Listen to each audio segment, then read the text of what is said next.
rabbil alamin. Wassalatu wassalamu ala sayyidil mursalin wa ala alihi wa sahbihi ajma'in. Amma ba'd. Ibadallah, usaykum wa iyaya bi taqwallah. Rabbi shrah li sadri wa yassir li amri wa hlul 'uqdatan min lisani yafqahu qawli. ബഹുമാനപ്പെട്ട സഹോദരന്മാരെ, സഹോദരിമാരെ, പ്രിയപ്പെട്ട കുട്ടികളെ, അല്ലാഹു സുബ്ഹാനഹു വ തആല നമ്മുടെ ഒരുമിച്ച് കൂടി സ്വാലിഹായ അമലായി അല്ലാഹു കബൂൽ ചെയ്യട്ടെ. അല്ലാഹുവിന്റെ ദീനനുസരിച്ച് ജീവിക്കാനുള്ള തൗഫീഖ് നമുക്ക് എല്ലാവർക്കും അല്ലാഹു തആല പ്രദാനം ചെയ്യട്ടെ. കട്ടുകൂടാതെ കേൾക്കുന്നുണ്ടാവുമല്ലോ എന്റെ സംസാരം? ഉണ്ടാവൂലോ അല്ലേ? കട്ടുകൂടാതെ കേൾക്കുന്നുണ്ടല്ലോ അല്ലേ? ഉണ്ട്. ഞാനത് പ്രത്യേകം ചോദിക്കാനുള്ള കാരണം ഇന്ന് പകൽ സമയങ്ങളിലൊക്കെ വളരെ എനിക്ക് നെറ്റ് വളരെ സ്പീഡ് ലൈഫായിരുന്നു. ഇപ്പൊ ശരിയായിട്ട് നിൽക്കുന്നുണ്ട്. അപ്പൊ ഏതായാലും ശരി, കുറച്ച് ചോദ്യങ്ങൾ അതിലേക്കാണ് കടക്കാൻ ഇൻഷാ അല്ലാഹ്. ആദ്യം ഉസ്താദ്, ഷിയാക്കൾക്ക് സലാം ചൊല്ലുന്നതിന്റെ വിധി എന്താണെന്ന് അവര് പറയുന്നതിന്റെ വിധി എന്താണ്? ഷിയാക്കൾക്ക് എന്നല്ല, മുബ്തദീങ്ങൾക്ക് സലാം ചൊല്ലൽ കറാഹത്താണ്. മുബ്തദീങ്ങൾക്ക് സലാം ചൊല്ലൽ കറാഹത്താണ്. ഷിയ ആവട്ടെ ഏത് കൂട്ടരാവട്ടെ അവർക്ക് സലാം ചൊല്ലൽ കറാഹത്താണ്. ഹറാമല്ല, കറാഹത്താണ്.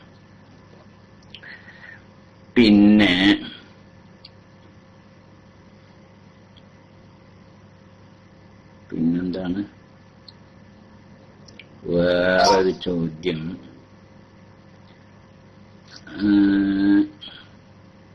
അത് കുറെ ഉണ്ടല്ലോ വായിക്കാന്. കച്ചവട സാധനങ്ങൾക്ക് സക്കാത്തും ഉണ്ടോ? പിന്നെ കച്ചവട സാധനങ്ങൾക്ക് സക്കാത്തില്ലാതെ ഉണ്ടെങ്കിൽ മാത്രം താഴെ വായിച്ചാൽ മതി. ഞാൻ ഒരാളുടെ കടയിൽ ചില സാധനങ്ങൾക്കാണ് കൊണ്ടുപോയി വെച്ചു. സാധനങ്ങൾ ഇതിന്റെ സക്കാത്ത് കൊടുക്കാൻ ഞാൻ ആണോ അതോ കച്ചവടക്കാരനാണോ ബാധ്യത? നിങ്ങൾ സാധാരണ ഒരു കടയിൽ ഇതല്ല, ആരുടേതാണോ കച്ചവടമെങ്കിൽ അയാളാണ് സക്കാത്ത് കൊടുക്കേണ്ടത്. ആരുടേതാണോ കച്ചവടം അത് അയാളാണ് സക്കാത്ത് കൊടുക്കേണ്ടത്. ആ കടയിൽ നിങ്ങൾ സാധനം വെച്ചു, ആ കൊണ്ടുവച്ച സാധനത്തിന്റെ ഉടമസ്ഥൻ നിങ്ങളാണ്, അതിന്റെ കച്ചവടം നടത്തുന്നത് നിങ്ങളാണ്, അതിന്റെ പൈസ കിട്ടുന്നത് നിങ്ങൾക്കാണ്. അത് നിസാബ് തികയുന്നത് ഉണ്ടേനും എന്നാൽ നിങ്ങളാണ് സക്കാത്ത് കൊടുക്കേണ്ടത്. അതാണ് കച്ചവടത്തിന്റെ ആ കടയിൽ വർഷം പൂർത്തിയാവുന്ന സമയത്ത് ആ കടയിൽ ആകെ എത്ര റുപ്യന്റെ ചരക്കുണ്ട് നോക്കണം. ആകെ എത്ര റുപ്യന്റെ ചരക്കുണ്ട് കണക്കൂട്ടി വെക്കുമ്പോ അതില് ആ കടയിലത്തെ ഓരോ സാധനത്തിന് വില എടുത്ത് കണക്കൂട്ടി വെക്കുമ്പോ നിസാബ് തികഞ്ഞ സംഖ്യക്കുള്ളത് ഉണ്ട്. നിസാബ് തികഞ്ഞ സംഖ്യക്കുള്ള, അതായത് 595 ഗ്രാം വെള്ളിയുടെ സംഖ്യക്കുള്ള, അതായത് ഒരു ഏകദേശം ഒരു 10-25,000 ഉറുപ്പ്യ, ഇന്ത്യൻ ഉറുപ്പ്യന്റെ 10-25,000 ഉറുപ്പ്യ ഒക്കെ മതിയാവും 595 ഗ്രാം വെള്ളിക്ക്. കൃത്യമായിട്ട് കണക്കൂട്ടിയിട്ടില്ല, കാരണം പലപ്പോഴും പല വില ആയിരിക്കുമല്ലോ. ഇന്നത്തെ വില ആവില്ല ചിലപ്പോൾ നാളെ. ചുരുക്കി പറയാൻ ഇതാണ്, 595 ഗ്രാം വെള്ളിയുടെ വിലക്കുള്ള സാധനങ്ങളുണ്ട് ആ കച്ചവട സ്ഥാപനത്തിൽ ഒരു വർഷം പൂർത്തിയായപ്പോൾ. എന്നാൽ അതിന്റെ 2% സക്കാത്ത് കൊടുക്കണം. നിങ്ങൾ കുറച്ച് സാധനം അവിടെ കൊണ്ടുവച്ച് നിൽക്കുക അല്ലെ, ആ പീടികയിൽ നിങ്ങൾ സാധനം കൊണ്ടുവച്ചു, അത് നിങ്ങളത് പാർട്ട്ണറാണോ? പാർട്ട്ണറൊന്നുമല്ല, നിങ്ങൾ ആ ചരക്ക് നിങ്ങളുടേതാണ്, മറ്റാളുടേതല്ല. കച്ചവട സ്ഥാപനം നടത്തുന്ന ആളുടേതല്ല, നിങ്ങളുടേതാണ് ആ ചരക്ക്. എന്നാൽ അത് നിങ്ങൾ വിൽക്കാൻ വേണ്ടി കൊണ്ടുവച്ചതാണ്. എന്നാൽ അത് ഒരു വർഷം പൂർത്തിയായ സമയത്ത് നിങ്ങൾ കൊണ്ടുവച്ച ആ സാധനങ്ങളുണ്ടല്ലോ, അത് നിസാബ് തികയുന്ന സംഖ്യക്കുണ്ട്. എന്നാൽ നിങ്ങൾ സക്കാത്ത് കൊടുക്കണം, അതിന്റെ 2% നിങ്ങൾ സക്കാത്ത് കൊടുക്കണം. അങ്ങനെയാണ് അതിന് വേണ്ടത്.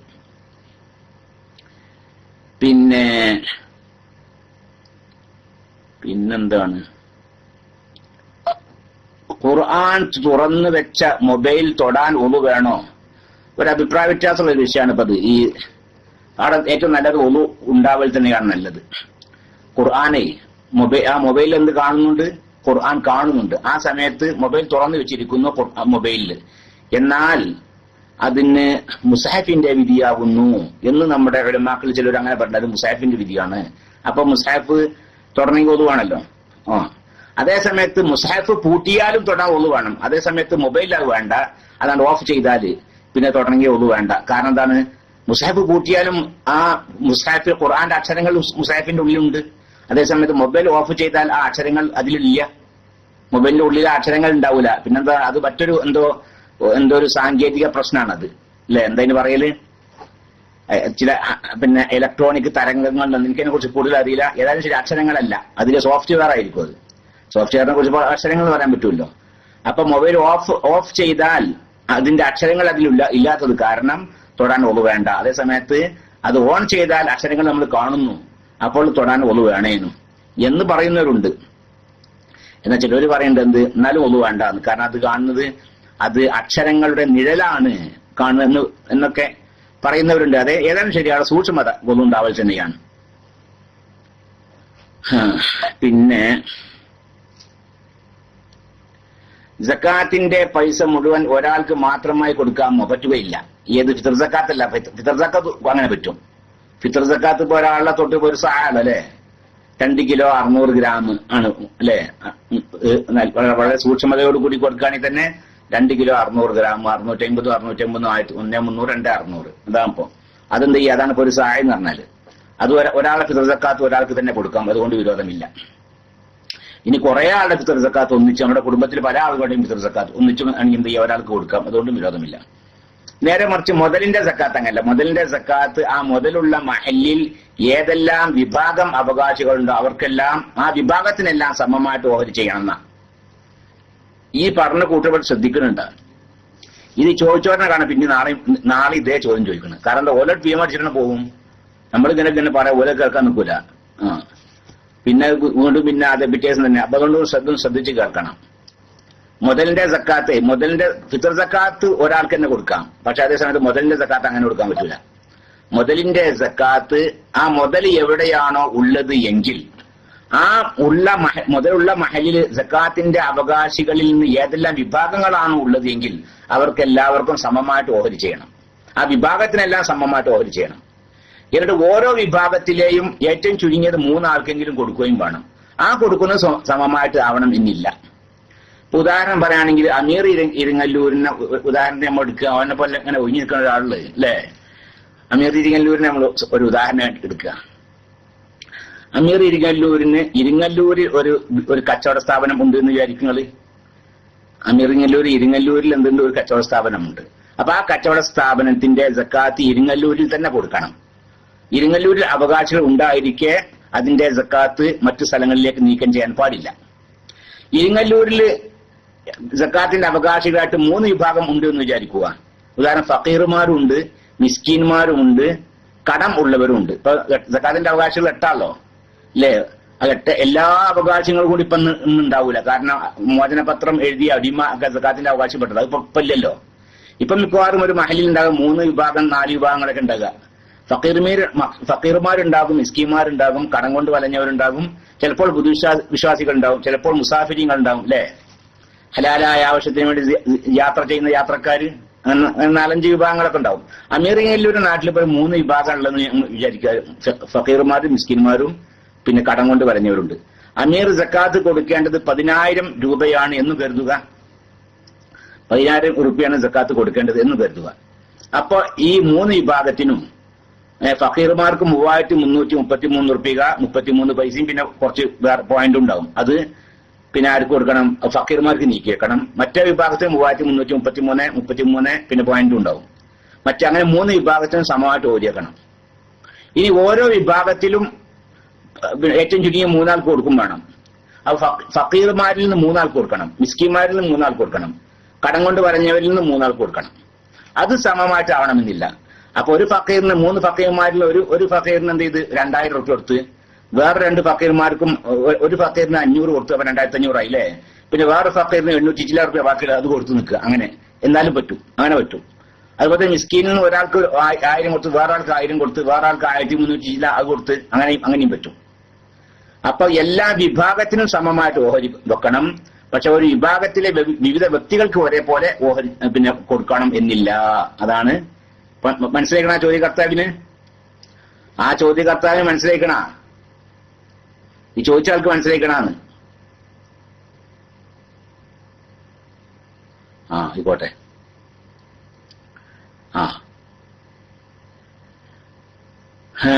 പിന്നെ വിദേശത്ത് നടക്കുന്ന സ്ഥാപനത്തിൽ നാട്ടിൽ നിന്നുള്ളവർ ക്യാഷ് മുടക്കിയാൽ അവർ എവിടെ സക്കാത്ത് കൊടുക്കണം? ആ ചോദ്യങ്ങൾക്കൊക്കെ മറുപടി അല്ല. എവിടെ സ്ഥാപനം എവിടെയെങ്കിലും ആയിക്കോട്ടെ അല്ലേ, അല്ല ആ കച്ചവടത്തിന്റെ ഉടമസ്ഥന്മാർ എവിടെയെങ്കിലും ആയിക്കോട്ടെ, എവിടെയാണ് സ്ഥാപനം നടക്കുന്ന നോക്കുക. ആ സ്ഥാപനം എവിടെയുള്ളത് അവിടെയുള്ള അവകാശികൾക്കാണ് സക്കാത്ത് കൊടുക്കേണ്ടത്. ഉദാഹരണം പറയുകയാണെങ്കിൽ അല്ലേ, ഇന്ത്യയുടെ വിവിധ ഭാഗങ്ങളിൽ നിന്നുള്ള ആളുകൾ കേരളക്കാരും കർണാടകക്കാരും ആന്ധ്രക്കാരും പല രാജ്യക്കാരും കൂടിയും അബുദാബിയിലെ കച്ചവടം തുടങ്ങിയിരിക്കുന്നത്.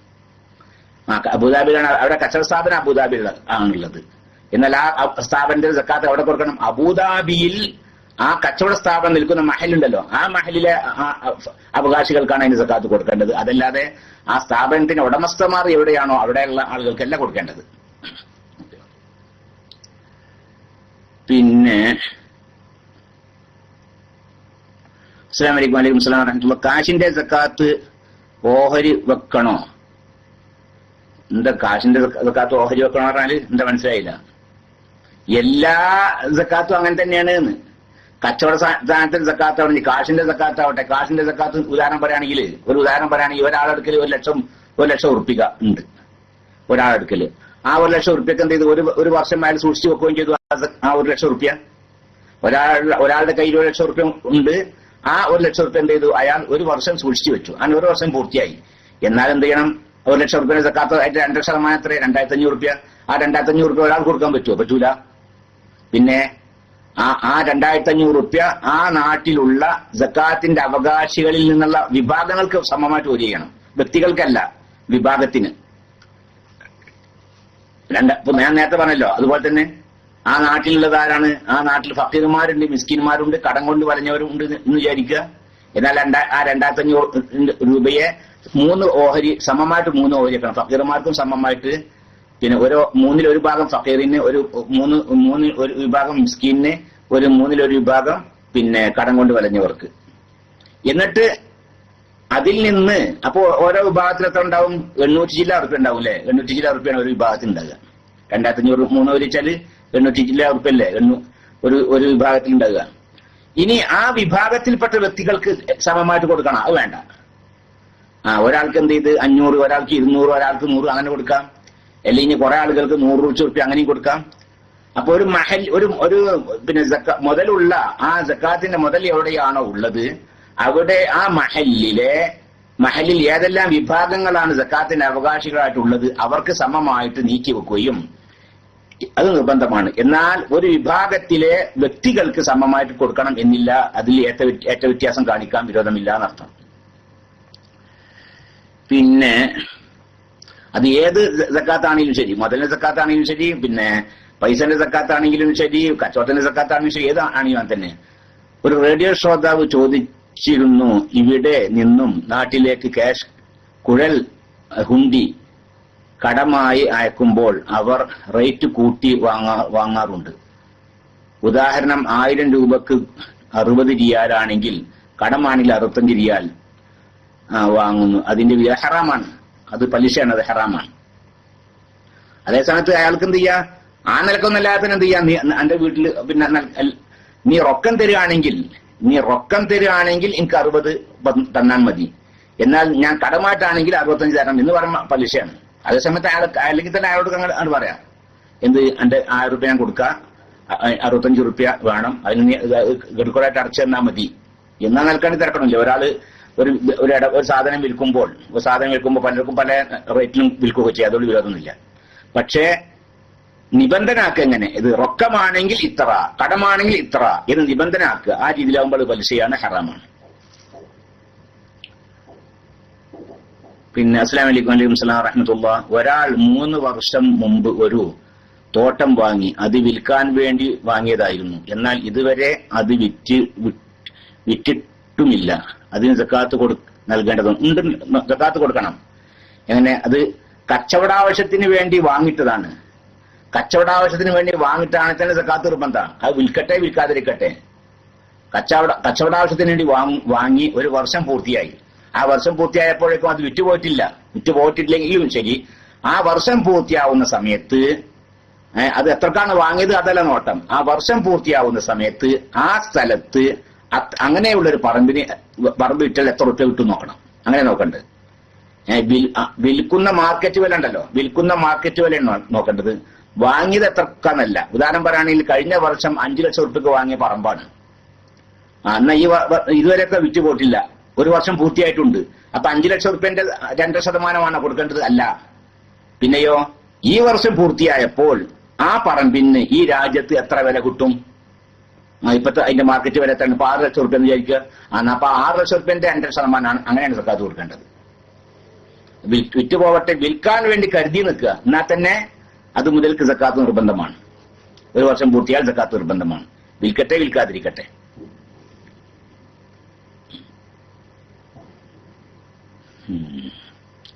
നോമ്പ് നോൽക്കാൻ കഴിയാത്ത രൂപത്തിലുള്ള രോഗിക്ക് വേണ്ടി കൊടുക്കേണ്ട മുദ് അടുത്ത ദിവസം തന്നെ കൊടുക്കണോ? അത് എടുത്ത ദിവസം തന്നെ കൊടുക്കണോ? അതോ എല്ലാ ദിവസവും കൂടി ലാസ്റ്റ് കൊടുത്താലും മതി? അത് മതി. അതുകൊണ്ട് അതാ ദിവസം തന്നെ കൊടുക്കണമെന്നില്ല. എല്ലാ ദിവസത്തെയും കൂടി അവസാനം കൊടുത്താലും മതി. അതുകൊണ്ട് വിരോധമില്ല. അത് നോമ്പ് കഴിഞ്ഞ ശേഷം കൊടുത്താലും വിരോധമില്ല. അത് ഓരോ ദിവസത്തെ നോമ്പിനും അതാ ദിവസം തന്നെ കൊടുക്കണമെന്നില്ല. അത് അവസാനം കൊടുത്താലും മതി. ഇനി റമദാൻ കഴിഞ്ഞ ശേഷം കൊടുത്തു നിൽക്കുക, അതുകൊണ്ടും വിരോധമില്ല. പിന്നെ 50 സെന്റിൽ കൂടുതൽ ഉണ്ടായാൽ സക്കാത്ത് കൊടുക്കണോ? 50 സെന്റിന് മറ്റേ കണക്കല്ല ഉള്ളത്. ഭൂമിക്ക് സക്കാത്ത് അങ്ങനെ സക്കാത്തില്ല. ഭൂമിക്ക് സക്കാത്ത് അങ്ങനെ സക്കാത്തില്ലാന്ന്. കച്ചവടത്തിന്റെ സക്കാത്തുള്ളത്. അത് ഇനി എത്രയാണെങ്കിലും ശരി. നിസാബ് തയ്ക്കുന്ന 595 ഗ്രാം വെള്ളിയുടെ സംഖ്യക്കുള്ള മുതലുണ്ടോന്നാ. അതായത് 10-25 റുപ്യന്റെ മുതലുണ്ടോന്നുള്ളതാണ്. 25 റുപ്യക്ക് വന്ന് ഭൂമിയെ കിട്ടില്ല. അപ്പോൾ 50 സെന്റിന്റെ 5 ഏക്കറിന്റെയോ അതിൽ 5 സെന്റിന്റെയോ വിഷയമല്ല ഉള്ളത്. നിസാബ് തികയുന്ന സംഖ്യക്കുള്ള ഭൂമി ഉണ്ട് എങ്കിൽ, അതായത് 595 ഗ്രാം വെള്ളിയുടെ സംഖ്യക്കുള്ള ഭൂമി ഉണ്ട് എങ്കിൽ, അത് കച്ചവടത്തിന് വേണ്ടി വാങ്ങിയ ഭൂമി ആണ് എങ്കിലും 1 വർഷം പൂർത്തിയായാൽ അതിന്റെ 2% സക്കാത്ത് കൊടുക്കണം. അങ്ങനെയാണ്.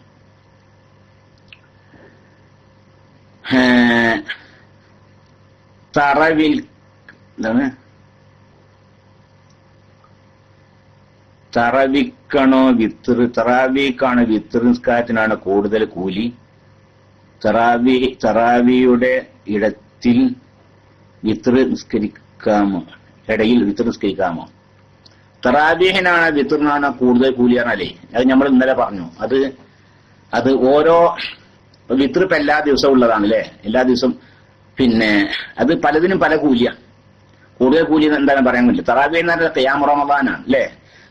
മഖാമ റമദാന ഈമാനം വഹ്തിസാബൻ ഗുഫിറ ലഹു മാ തഖദ്ദമ മിൻ ദംബിഹിന. ഈമാനോട് കൂടി ഇഹ്തിസാബോട് കൂടി ഒരാൾ തറാവി നിസ്കരിച്ചു എന്നാൽ അവന്റെ കഴിഞ്ഞ ദോഷങ്ങളൊക്കെ അതോടുകൂടി പൊറുക്കുന്ന. അപ്പൊ തറാവീന്റെ കൂലി വേറെ, പിന്നെ വിത്തറിന്റെ കൂലി വേറെ. വിത്തർ നിസ്കാരം എന്ന് പറഞ്ഞാൽ അത് വാജിബാണ് എന്ന് പോലും പറഞ്ഞ ഉലമാക്കളുണ്ട്. എന്താ വിത്തർ അത് മുഅക്കദായ സുന്നത്താണ് എന്നല്ല, അത് വാജിബാണ് എന്ന് പോലും പറഞ്ഞവരുണ്ട്. അപ്പോ ഏതിനാ കൂലിയുള്ളത് അതല്ല, ഓരോന്നിനും അതിന്റെ ഓരോ സമയത്തും ചെയ്യേണ്ടത് ചെയ്യുക, അതിനാണ് ഏറ്റവും കൂലി. അതിന് ഒരു ഉദാഹരണം നമ്മൾ പറഞ്ഞല്ലോ, ഖുർആൻ ഇപ്പൊ ഖുൽ ഹുവല്ലാഹു അഹദ് ഓതിയാലാണ്, സുബ്ഹാന ചൊല്ലിയാലാണ് കൂടുതൽ കൂലിട്ടുക. അത് ഖുൽ ഹുവല്ലാഹു അഹദ് ഓതിയാലാണ്. അതേ സമയത്ത് നിസ്കാരത്തിന് ശേഷം ഖുൽ ഹുവല്ലാഹു അഹദ് ഓതുന്നതിനല്ല കൂലി. ഫർദ് നിസ്കാരത്തിന് ശേഷം 33 പ്രാവശ്യം സുബ്ഹാന ചൊല്ലുക, അൽഹംദുലില്ലാഹ് 33, അല്ലാഹു അക്ബർ 33, അത് വാരിദായ ദിക്റാണത്. അപ്പൊ ആ ഒരു പ്രത്യേക സമയത്ത് ഒരു പ്രത്യേക ഇബാദത്ത് വാരിദായിട്ടുണ്ടെങ്കിൽ ആ സമയത്ത് അത് ചെയ്യുന്നതിനാണ് കൂലി. മനസ്സിലായല്ലോ അല്ലെ? പിന്നെ ഭൂമി വാങ്ങിയ ആൾ ഇപ്പോൾ സക്കാത്ത് കൊടുക്കാൻ കഴിയാത്ത രൂപത്തിൽ ഫഖീർ ആണ്, എന്നാൽ എന്ത് ചെയ്യും? ഭൂമി വാങ്ങിയ ആള് സക്കാത്ത് അയാളുടെ നിമ്മത്തിൽ അവിടെ കൊടുക്കും. അവിടെ അത് അയാൾ ഉത്തരവാദിത്തത്തിൽ കൊടുക്കും. ഭൂമി വാങ്ങിയ ആളെന്ത് ചെയ്തു? ഭൂമി വിറ്റുപോയി അല്ലേ? ഭൂമി വിറ്റുപോയി, അയാളാണെങ്കിൽ സക്കാത്ത് കൊടുക്കുകയും ചെയ്തിട്ടില്ല. പിന്നെ ആകെ പാപ്പൻ ആവുകയും ചെയ്തു. എന്നാൽ അയാളുടെ ഉത്തരവാദിത്തത്തിൽ ആ സക്കാത്ത് അവിടെ കൊടുക്കും. ഏതുപോലെ മറ്റൊരാൾക്ക് മുതൽ കൊടുക്കാണ്ട് നിൽക്കുക. ഒരാളും പൈസ കടം വാങ്ങിയിരുന്ന് കടം വീട്ടാൻ സാധിക്കാതെ അയാളാകെ ഫക്കീറായി പോയി. എന്താ സ്ഥിതി? അതേ വിധി തന്നെയാണ് ഇതിനുള്ളത്. അതേ വിധി തന്നെയാണ്. പിന്നെ എത്ര വർഷമാണ് അയാളുടെ കസ്റ്റഡിയിൽ അത് ഉണ്ടായിട്ടുള്ളത്, അതിന്റെ ഒക്കെ സക്കാത്ത് കൊടുക്കണം. എന്താ പാടത്ര ചിന്തിക്കാതില്ലോ. മറ്റുള്ളവർക്ക് മുതൽ കൊടുക്കാത്തത് പോലെ അതേ വിധി തന്നെയാണ്. വേറെ ആയിട്ട് നമ്മൾ പൈസ കടം വാങ്ങിയിരുന്ന് അത് തിരിച്ചു കൊടുക്കാൻ നിർബന്ധമല്ലേ? അതേപോലെ തന്നെയാണ് സക്കാത്ത്. അത് അതിന്റെ അവകാശികൾക്ക് കൊടുക്കാൻ നിർബന്ധമാണ്. മുതൽ കൊടുക്കാൻ പറ്റിയില്ല, അയാളാകെ പാപ്പരായി പോയി നിൽക്കുക, എന്നാലോ അത് അയാളുടെ ഉത്തരവാദിത്തത്തിൽ അവിടെ കൊടുക്കും. അങ്ങനെ അയാൾ മരിച്ചു നിൽക്കുക. മരിച്ചിട്ടുണ്ടെങ്കിൽ അയാൾക്ക് മുതലുണ്ടെങ്കിൽ ആ കടം വീട്ടി ബാക്കിയുള്ള സ്വത്തെ അവകാശികൾക്ക് ഓതി ചെയ്ത് നിൽക്കാൻ പാടുള്ളൂ. അതുപോലെ തന്നെ ഒരാൾ കുറെ സക്കാത്ത് കൊടുക്കാണ്ടായിരുന്നു, അയാളുടെ ജീവിതകാലത്ത് കൊടുത്തിട്ടില്ല, അയാൾക്ക് മുതലുണ്ട്, മുതൽ ഉപേക്ഷിച്ചുകൊണ്ടാണ് അയാൾ മരിച്ചത് എന്നാൽ ആ സക്കാത്ത് കൊടുക്കാനുള്ള സക്കാത്തൊക്കെ കൊടുത്ത് വീട്ടിയതിനു ശേഷമുള്ള ബാക്കിയുള്ള സ്വത്ത് മാത്രമേ അവകാശികൾക്ക് ഓഹരി ചെയ്ത് നിൽക്കാൻ പറ്റുള്ളൂ. അത് തന്നെയാണ് ഇതിന്റെ കണക്ക്. എത്ര വർഷത്തേക്ക് കൊടുക്കാന്നാൽ അയാൾ ആ ഭൂമി കച്ചവടാവശ്യത്തിന് വേണ്ടി വാങ്ങിയ ആ ഭൂമി അയാളുടെ കൈവശം എത്ര വർഷമാണ് ഉണ്ടായതെങ്കിൽ അതിന്റെ ഒക്കെ സക്കാത്ത് ആൾ കൊടുക്കണം. ഇനി അയാൾക്ക് സാധിക്കൂല എന്നാൽ അയാൾക്ക് മാർഗമൊക്കെ ഉണ്ട് സക്കാത്തിന് ഒഴിവാവാനില്ലേ. എന്താ മാർഗം? അത് കച്ചവടം മുതൽ എല്ലാതായിട്ട് അയാൾ നെയ്യത്ത് വെക്കുക. അതിന്റെ മാർഗം. കച്ചവടത്തിന് വേണ്ടി വാങ്ങിയതായിരുന്നു, 1-2 വർഷം വിറ്റ് പോയില്ല, 1-2 വർഷമായിട്ട് വിറ്റ് പോയില്ല. അപ്പൊ എന്ത് ചെയ്യാ? കഴിഞ്ഞ 2 വർഷത്തിന്റെ സക്കാത്ത് കൊടുക്കുക അല്ലേ. ഇനി സക്കാത്ത് നിന്ന് അയാൾക്ക് ഒഴിവാണ്. അപ്പൊ അയാൾ നെയ്യത്ത് മാറ്റുക. ഈ ഭൂമി കച്ചവടത്തിനുള്ളതല്ല, ഈ കച്ചവടത്തിന് വേണ്ടി വാങ്ങിയ ഈ ഭൂമി ഞാൻ കച്ചവടാവശ്യത്തിന് വേണ്ടി അല്ലാതെ നീക്കി വെച്ചിരിക്കുന്നു എന്ന് അയാൾ മനസ്സിൽ കരുതുക. ഇനിയിപ്പോ അതെന്തല്ല, ഞാൻ കച്ചവടത്തിനുള്ളതല്ല, പിന്നെന്താണ്? അതായത് അയാളുടെ സ്വത്ത് എന്ന നിലക്കാണുള്ളത്. അപ്പോൾ സക്കാത്ത് കൊടുക്കും വേണ്ട. അപ്പൊ അതിനൊക്കെ മാർഗമുണ്ട് അല്ലേ. എന്താ അല്ലാഹു തആല തിരിഞ്ഞു ഒരു ഭൂമി വാങ്ങിയോ ഓനാകെ പെടുവോ? ഒരു ഭൂമി വാങ്ങിയോണ്ടോ ഓനാകെ പെടുന്നില്ല. ഭൂമി വാങ്ങി വിൽക്കാൻ വേണ്ടി വാങ്ങിയതെന്ന് പക്ഷെ വിറ്റ് പോണില്ല. 1-2 കൊല്ലം കഴിഞ്ഞ് 2 കൊല്ലത്തെ എത്ര വിൽക്കാനുള്ള നിയത്തോടു കൂടി എത്ര വർഷം അവന്റെ കസ്റ്റഡിയിൽ കിടന്നു. അപ്പൊ അതിന് സക്കാത്ത് കൊടുക്കണം. പിന്നെ ഇനി വിറ്റ് പോണില്ല, അവൻ ആ ബുദ്ധിമുട്ടായിരിക്കുന്നു. അപ്പൊ വേഗം എന്ത് ചെയ്താൽ മതി? അവൻ നിയത്ത് മാറ്റുക. നിയത്ത് മാറ്റുക. അത് വിൽക്കാൻ ഉള്ളത് എന്നുള്ളതിൽ നിന്ന് മാറ്റി അവന്റെ ഒരു സ്വത്ത് എന്ന നിലക്ക് അവൻ മാറ്റുക. അപ്പൊ ഇതിന് സക്കാത്ത് നിർബന്ധമില്ലാണ്. കാരണം നമ്മുടെ കയ്യിൽ എത്ര സ്വത്തുണ്ടെങ്കിലും എത്ര ഭൂമി എത്ര ഉണ്ടെങ്കിലും സക്കാത്തില്ലല്ലോ. കച്ചവടത്തിനാകുമ്പോഴല്ലേ സക്കാത്തുള്ളൂ. പിന്നെ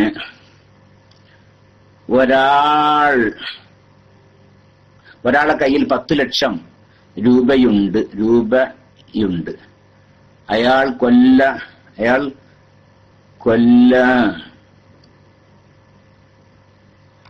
കൊല്ലം എന്താണ് ഈ ബറ്റങ്ങൾ? ഇങ്ങനെ എത്ര പറഞ്ഞാലും എന്താ നിങ്ങൾക്കത് നല്ലപോലെ ഒരു മനുഷ്യൻ വായിക്കാനും പറ്റുന്ന ആൾക്ക് എന്താ എഴുതിയാല്?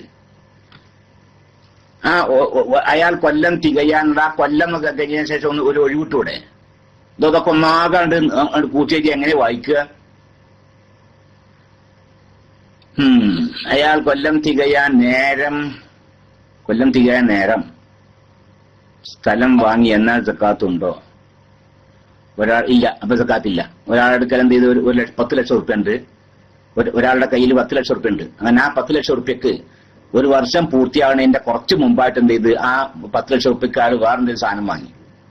ഏത് കച്ചവടത്തിന് വേണ്ടിയുള്ള ഭൂമിയല്ലട്ടാ, കച്ചവടാവശ്യത്തിന് വേണ്ടി ഭൂമി വാങ്ങി നിൽക്കുക. എന്നാ സക്കാത്ത് കൊടുക്കണം. എങ്ങനെ? ആ 10 ലക്ഷം ഉറുപ്പ്യ ആളുടെ കയ്യിൽ എന്ന് വന്നു അന്ന് മുതൽ 1 വർഷം പൂർത്തിയായി തന്നെ ആൾ സക്കാത്ത് കൊടുക്കണം. ആ കച്ചവടത്തിനുള്ള ഭൂമി വാങ്ങിയോടെ നിൽക്കല്ല. മനസ്സിലാക്കണം. ഒരാളുടെ കയ്യിൽ നിസാബ് തികയുന്ന സംഖ്യ ഉണ്ടായി. ആ സംഖ്യക്ക് അയാൾ കച്ചവട സാധനം വാങ്ങി. എന്നാൽ കച്ചവടം തുടങ്ങിയോടെ മുതൽ 1 വർഷം പൂർത്തിയായാലല്ല സക്കാത്ത് കൊടുക്കേണ്ടത്. പിന്നെയോ നിസാബ് തികഞ്ഞ സംഖ്യ അയാളുടെ കൈവശം ഉണ്ടായോടെ മുതൽ 1 വർഷം പൂർത്തിയായാലും സക്കാത്ത് കൊടുക്കണം. അല്ല ഇത് മുതൽക്കല്ല, കച്ചവടം തുടങ്ങിയോടെ മുതൽക്കല്ല. അപ്പൊ ഇയാൾക്ക് 10 ലക്ഷം ഉറുപ്പ്യ ഉണ്ട്. ആ 10 ലക്ഷം ഉറുപ്പ്യ അയാൾ എന്ത് ചെയ്തു? 1 വർഷം പൂർത്തിയാകുന്നതിന് മുമ്പായിട്ട് അയാൾ അതുകൊണ്ട് കച്ചവടാവശ്യത്തിന് വേണ്ടിയുള്ള ഭൂമി വാങ്ങിയതാണ് എങ്കിൽ ആ 10 ലക്ഷം രൂപ ആളെ കൈ കിട്ടിയോടെ മുതൽ 1 വർഷം പൂർത്തിയാൽ തന്നെ അതിന്റെ 2% സക്കാത്ത് കൊടുക്കണം. നേരെ മറിച്ച് ആ 10 ലക്ഷം രൂപയ്ക്ക് ആൾ വാങ്ങിയത് കച്ചവടാവശ്യത്തിന് വേണ്ടി ഭൂമി അല്ല വാങ്ങിയത്. പിന്നെ സാധാരണ അയാളെ കുട്ടികൾക്ക് പെരകയറ്റാനോ അല്ലെങ്കിൽ പിന്നെ അതിന്റെ ആദായം എടുക്കാനോ അങ്ങനെയൊക്കെ സാധാരണ നമ്മൾ ഭൂമി വാങ്ങുമല്ലോ. ആ നിലക്ക് ഭൂമി വാങ്ങിയതാണ്. അതായത് കച്ചവടാവശ്യത്തിനും അല്ലാത്ത ഭൂമി വാങ്ങിയാണ്. എന്നാൽ അതിന് സക്കാത്ത് കൊടുക്കണ്ട. മനസ്സിലായല്ലേ? ഉദാഹരണം മുഹറം 1 ഒരാളുടെ കയ്യിൽ 10 ലക്ഷം രൂപ ഉണ്ടായിരുന്നു. പിറ്റത്തെ മുഹറം 1 ആകുന്നതിന് മുമ്പായിട്ട് അയാൾ എന്ത് ചെയ്തു? ആ 10 ലക്ഷം രൂപയ്ക്ക് അയാൾ സാധാരണ കച്ചവടാവശ്യത്തിന് അല്ലാതെയുള്ള ഒരു ഭൂമി അത് വാങ്ങി. എന്നാൽ പിന്നെ സക്കാത്ത് കൊടുക്കണ്ട.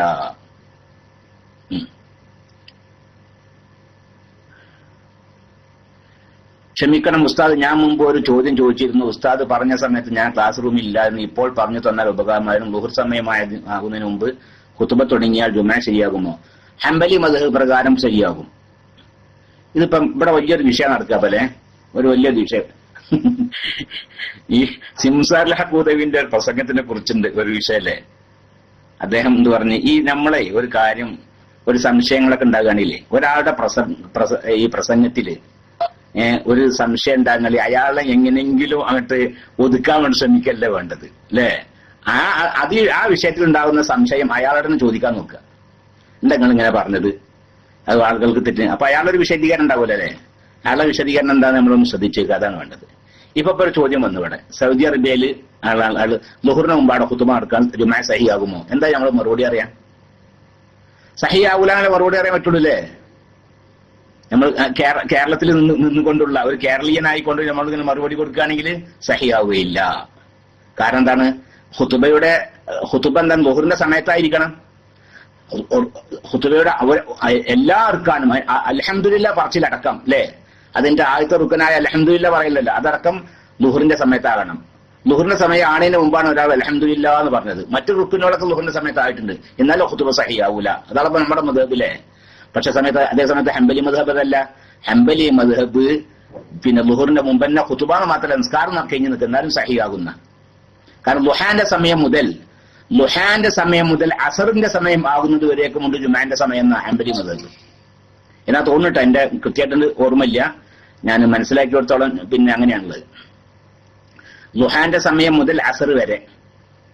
അപ്പൊ ഞാൻ ഖുതുബല്ല, നിസ്കാരം തന്നെ ളുഹർ ബാങ്ക് കൊടുക്കേണ്ട മുമ്പ് നടന്നു നിൽക്കുക, എന്നാലും ഹംബലി മദ്ഹബ് അനുസരിച്ച് ആ ജുമാ സഹിയാണ്. അതാണ് ഇപ്പൊ സൗദി അറേബ്യയിലൊക്കെ അങ്ങനെ സാധാരണ നടക്കാറുണ്ട് അല്ലെ.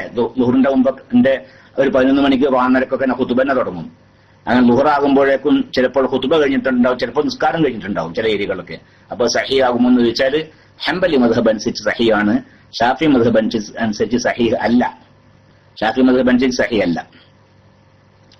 അപ്പൊ ഞാൻ ഷാഫി മദ്ഹബുകാരായ നിങ്ങള് പിന്നെ അതിൽ തുടരുകയാണെങ്കിലോ, അപ്പൊ നിങ്ങൾ ഹംബലി മദ്ഹബ് തഖ്ലീദ് ചെയ്യണം. അവിടെ ആ വിഷയത്തിൽ നിങ്ങൾ ഹംബലി മദ്ഹബ് തഖ്ലീദ് ചെയ്യണം. അപ്പൊ എന്നാ നമ്മൾ എപ്പോഴും അപ്പൊ ഹംബലി മദ്ഹബ് അനുസരിച്ച് അവന്റെ ഒളുവും സഹീഹ് ആവണം. ഹംബലി മദ്ഹബ് അനുസരിച്ച് അവന്റെ ഒളുവും സഹിയാണ്. ഹംബലി മദ്ഹബ് അനുസരിച്ച് ഒളു സഹിയാണ് എന്ത് മതി നമ്മൾ എപ്പോഴും പറയാറുണ്ട്. ഷാഫി മദ്ഹബ് അനുസരിച്ച് എല്ലാ സുന്നത്തും എടുത്തുകൊണ്ട് ഒരാൾ ഒളു എടുക്കുകയാണെങ്കിൽ, ഷാഫി മദ്ഹബിലെ ഒളുവിന്റെ സുന്നത്തൊക്കെ പാലിച്ചുകൊണ്ട് ഒരാൾ ഒളു ചെയ്യുകയാണെങ്കിൽ എല്ലാ മദ്ഹബ് അനുസരിച്ചും അവന്റെ ഒളു സഹിയായിട്ടുണ്ടാവും.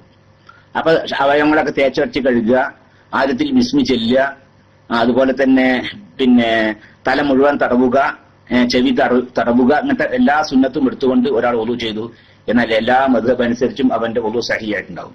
അപ്പൊ അങ്ങനെ ഒളു എടുത്തു പോയ ഒരാള് അങ്ങനെ ജുമാക്ക് ചെന്ന് നോക്കുമ്പോൾ അവിടെ ഖുതുബ വഖത്തിന് മുമ്പ് തന്നെ നടത്തുകയാണ്. എന്നാലോ അപ്പൊ അവന് ഹംബലി മദ്ഹബ് തഖ്ലീദ് ചെയ്യാം. അങ്ങനെ അവൻ ജുമാ നിസ്കരിച്ചാൽ ജുമാ സഹിയാകും, അല്ലെങ്കിൽ സഹിയാവും ചെയ്യൂല. അപ്പൊ ഞാൻ ഒരു ചോദ്യം അങ്ങനല്ലേ, എന്ത് അങ്ങനെ മദ്ഹബ് അങ്ങോട്ട് കൊണ്ട് മാറാൻ പറ്റും? അതൊക്കെ പറ്റും കുട്ടിയോടെ. മദ്ഹബ് ഒരാൾക്ക് ഷാഫി മദ്ഹബ് ആയിട്ട് ഒരാൾ ആയാൽ പിന്നെ ആൾക്ക് എന്നും മരിക്കുന്നവരേക്കും ഷാഫി മദ്ഹബ് ആണെന്നില്ല. അവർക്ക് സൗകര്യത്തിനനുസരിച്ച് മദ്ഹബ് മാറുകയൊക്കെ ചെയ്യാം. യാതൊരു വിരോധവും ഇല്ല ആ വിഷയത്തിൽ, ഒരു തകരാറുമില്ല. നമ്മുടെ സ്വന്തം ഇഷ്ടപ്രകാരം ഓരോന്ന് കാട്ടിക്കൂട്ടരുത് എന്ന്. അതാണ് പറയാൻ അർഹത ഉള്ള ആളുകൾ പറഞ്ഞത് കേൾക്കാവുന്നു, അതല്ലുള്ള വിഷയം അല്ലേ. ബഹുമാനപ്പെട്ട മാലിക് ഇമാമ്, ഹനഫി ഇമാമ്, മറ്റേ ഹംബലി ഇമാമ്, അങ്ങനെയുള്ള പിന്നെ ഷാഫി ഇമാമ്, അങ്ങനെയുള്ള മഹാന്മാര് റളിയല്ലാഹു അൻഹും ഇവരൊക്കെ പറഞ്ഞതനുസരിച്ച് അത് തഖ്ലീദ് ചെയ്തുകൊണ്ട് ചെയ്താൽ അമൽ സഹീഹാകും. നമ്മുടെ സ്വന്തം ഇഷ്ടപ്രകാരം ഓരോന്ന് കാട്ടിക്കൂട്ടരുത്. അതാ അപ്പൊ തഖ്ലീദ് ചെയ്യാതെ, ഹംബലി മദ്ഹബ് തഖ്ലീദ് ചെയ്യാതെ നിസ്കാരം നിസ്കരിച്ചാലോ ഓന്റെ നിസ്കാരം ബാത്തിലാണ്, സഹിയാവൂല. അതേസമയത്ത് ആ വിഷയത്തിൽ ഹംബലി മദ്ഹബ് തഖ്ലീദ് ചെയ്താലോ ആ നിസ്കാരം സഹിയാവും ചെയ്യും. അപ്പൊ അതാണ്. അതുപോലെ തന്നെ പറഞ്ഞ സിംസാർ ഹഖൂദവിന്റെ ഒരു വിഷയമല്ലോ, ഞാൻ കിട്ടിയായിട്ട് എനിക്കറിയില്ല, മുഖരെന്താ പ്രസംഗിച്ചത് ഞാനും കേട്ടിട്ടില്ല. അദ്ദേഹം സാക്ഷിയില്ലാതെ വാപ്പം ചെയ്ത് എന്റെ മകളാనికి ഞാൻ കെട്ടിച്ചെന്ന് പറഞ്ഞു അല്ലേ, എന്നാ എനിക്ക് സഹിയാവും. ഇന്നിപ്പോ ഒരുപാട് ആൾക്കാർ വിളിച്ചു ചോദിച്ചത്. ഞാൻ ആ പ്രസംഗം കേട്ടിട്ടില്ല. ഞാൻ ഒന്നാമത്തെ ഈ വാട്സപ്പിലും മറ്റതിലൊന്നും എന്താണ് വേറെ ഒന്നും കൂട്ടിണ്ടല്ലോ, എന്താണ് എന്റെ ഫേസ്ബുക്ക്, വാട്സപ്പ് അതിലൊന്നും ഇല്ലാത്തൊരാളായത് കൊണ്ട് പിന്നെ അവിടെ അതിലെന്താ നടക്കാനുള്ള കാര്യം എനിക്കറിയില്ല. പക്ഷെ ഇന്നിപ്പോ ഒരുപാട് ആള് നാട്ടിൽ നിന്നും പിന്നെ പല സ്ഥലങ്ങളിൽ നിന്ന് വിളിച്ച് എന്താണ് അങ്ങനെ ചോദിക്കണത്. അപ്പൊ എന്താ അദ്ദേഹം പറഞ്ഞത്? അദ്ദേഹം അങ്ങനെ പറഞ്ഞത് സാധാരണ നമ്മുടെ നാട്ടിലൊക്കെ ഉണ്ട്, നമ്മുടെ നാട്ടിലൊക്കെ ഉണ്ടേ ഇപ്പൊ യാതൊരു ലെവലും ചില ആൾക്കാർക്കില്ലേ. ഒരു പെണ്ണിനെ എന്ത് ചെയ്ത് നിക്കാഹ് തീരുമാനിച്ചു നിൽക്കുക, അങ്ങോട്ടും ഇങ്ങോട്ടൊക്കെ പോയി കണ്ട് പറ്റി എന്നാ പിന്നെ തുടങ്ങും അവരായിട്ട് അങ്ങനെ സംസാരിക്കല്. അങ്ങനെ യാതൊരു ലെവലിൽ ഞാൻ സംസാരിക്കുക, ടെലിഫോൺ കൂടിയും അങ്ങനെ ഇനിയൊക്കെ സംസാരിക്കുക, ഒരു ലെവലില്ലാത്ത സംസാരം ഹറാമാണുള്ളത്. ഒരു അന്യ സ്ത്രീയല്ലേ നിക്കാഹ് ചെയ്യുന്നതിന് മുമ്പായിട്ടത് അന്യ പെണ്ണോട് സംസാരിക്കാൻ പാടില്ല. വികാരത്തോടു കൂടി സംസാരിക്കാൻ പ്രത്യേകിച്ചും. പാടില്ലാത്ത വിഷയമാണ്. അതേ സമയത്ത് അത് നിക്കാഹി കഴിഞ്ഞിട്ടാണെങ്കിലോ, നിക്കാഹി കഴിഞ്ഞിട്ടാണെങ്കിൽ അവർക്ക് സംസാരിക്കാം. അപ്പൊ നിക്കാഹി കഴിയണമെങ്കിൽ ഇപ്പൊ എന്തെല്ലാം വേണല്ലേ? നിക്കാഹിന് എന്തെല്ലാം നിബന്ധനകളുണ്ട്? ഷാഫി മദ്ഹബ് അനുസരിച്ച് എന്തെല്ലാം നിബന്ധന ഉണ്ട്? ആ 2 സാക്ഷികൾ വേണം. പക്ഷെ ഹംബലി മദ്ഹബ് അനുസരിച്ച് എന്ത് വേണ്ട? നിക്കാഹി സഹീഹ അതായിരിക്കാം ഇയാൾ പറഞ്ഞ എനിക്കറിയില്ല കേട്ടോ. ഞാൻ അദ്ദേഹത്തോട് ആ വിഷയത്തിൽ നേരിട്ട് ചോദിക്കണം, എന്നാലേ അതിനെ പറ്റി അറിയുള്ളൂ. ഹംബലി അല്ല, മാലിക്കി മദ്ഹബ് പ്രകാരം പിന്നെ നിക്കാഹി സഹിയാവണമെങ്കിൽ, ഒരു മിനിറ്റ്,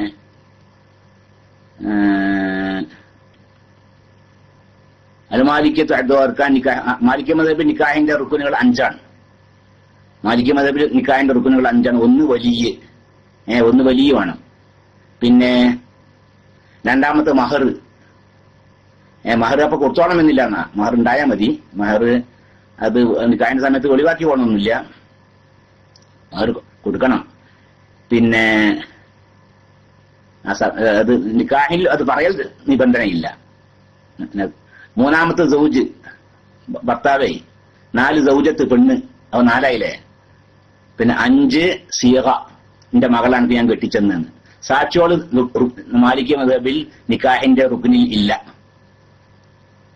മാലിക്കി മദ്ഹബിലെ നിക്കാഹിന്റെ റുക്ന് 5 ഒന്ന് ഏതൊക്കെയാണ്? ഒന്ന് പെണ്ണിന്റെ വലിയ, പിന്നെ ഒന്ന് പുതിയാപ്പള, ഒന്ന് പുതിയെണ്ണ്, അവ 3ആയി അല്ലേ.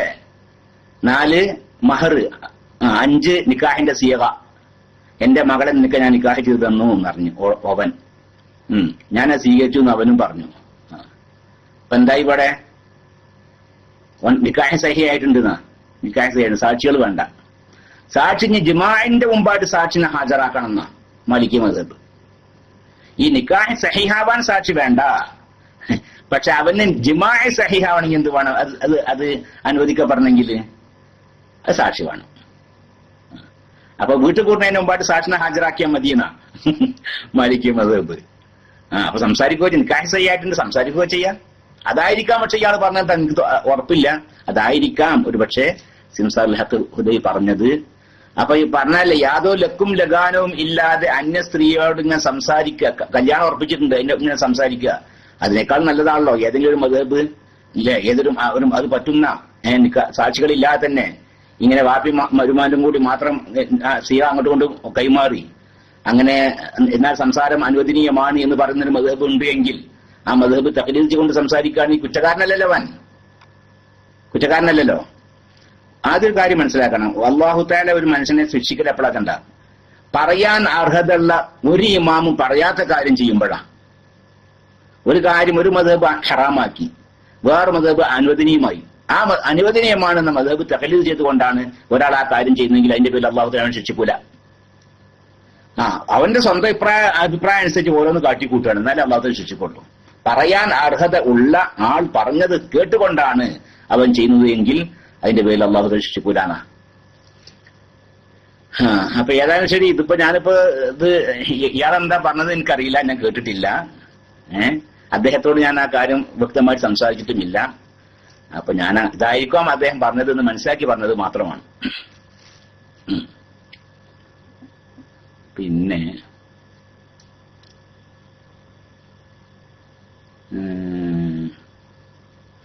ഖുർആൻ തുറന്ന് വെച്ച് മൊബൈൽ തൊടാൻ ഒളു വേണോ? ഞാൻ നേരത്തെ പറഞ്ഞില്ലേ മറുപടി.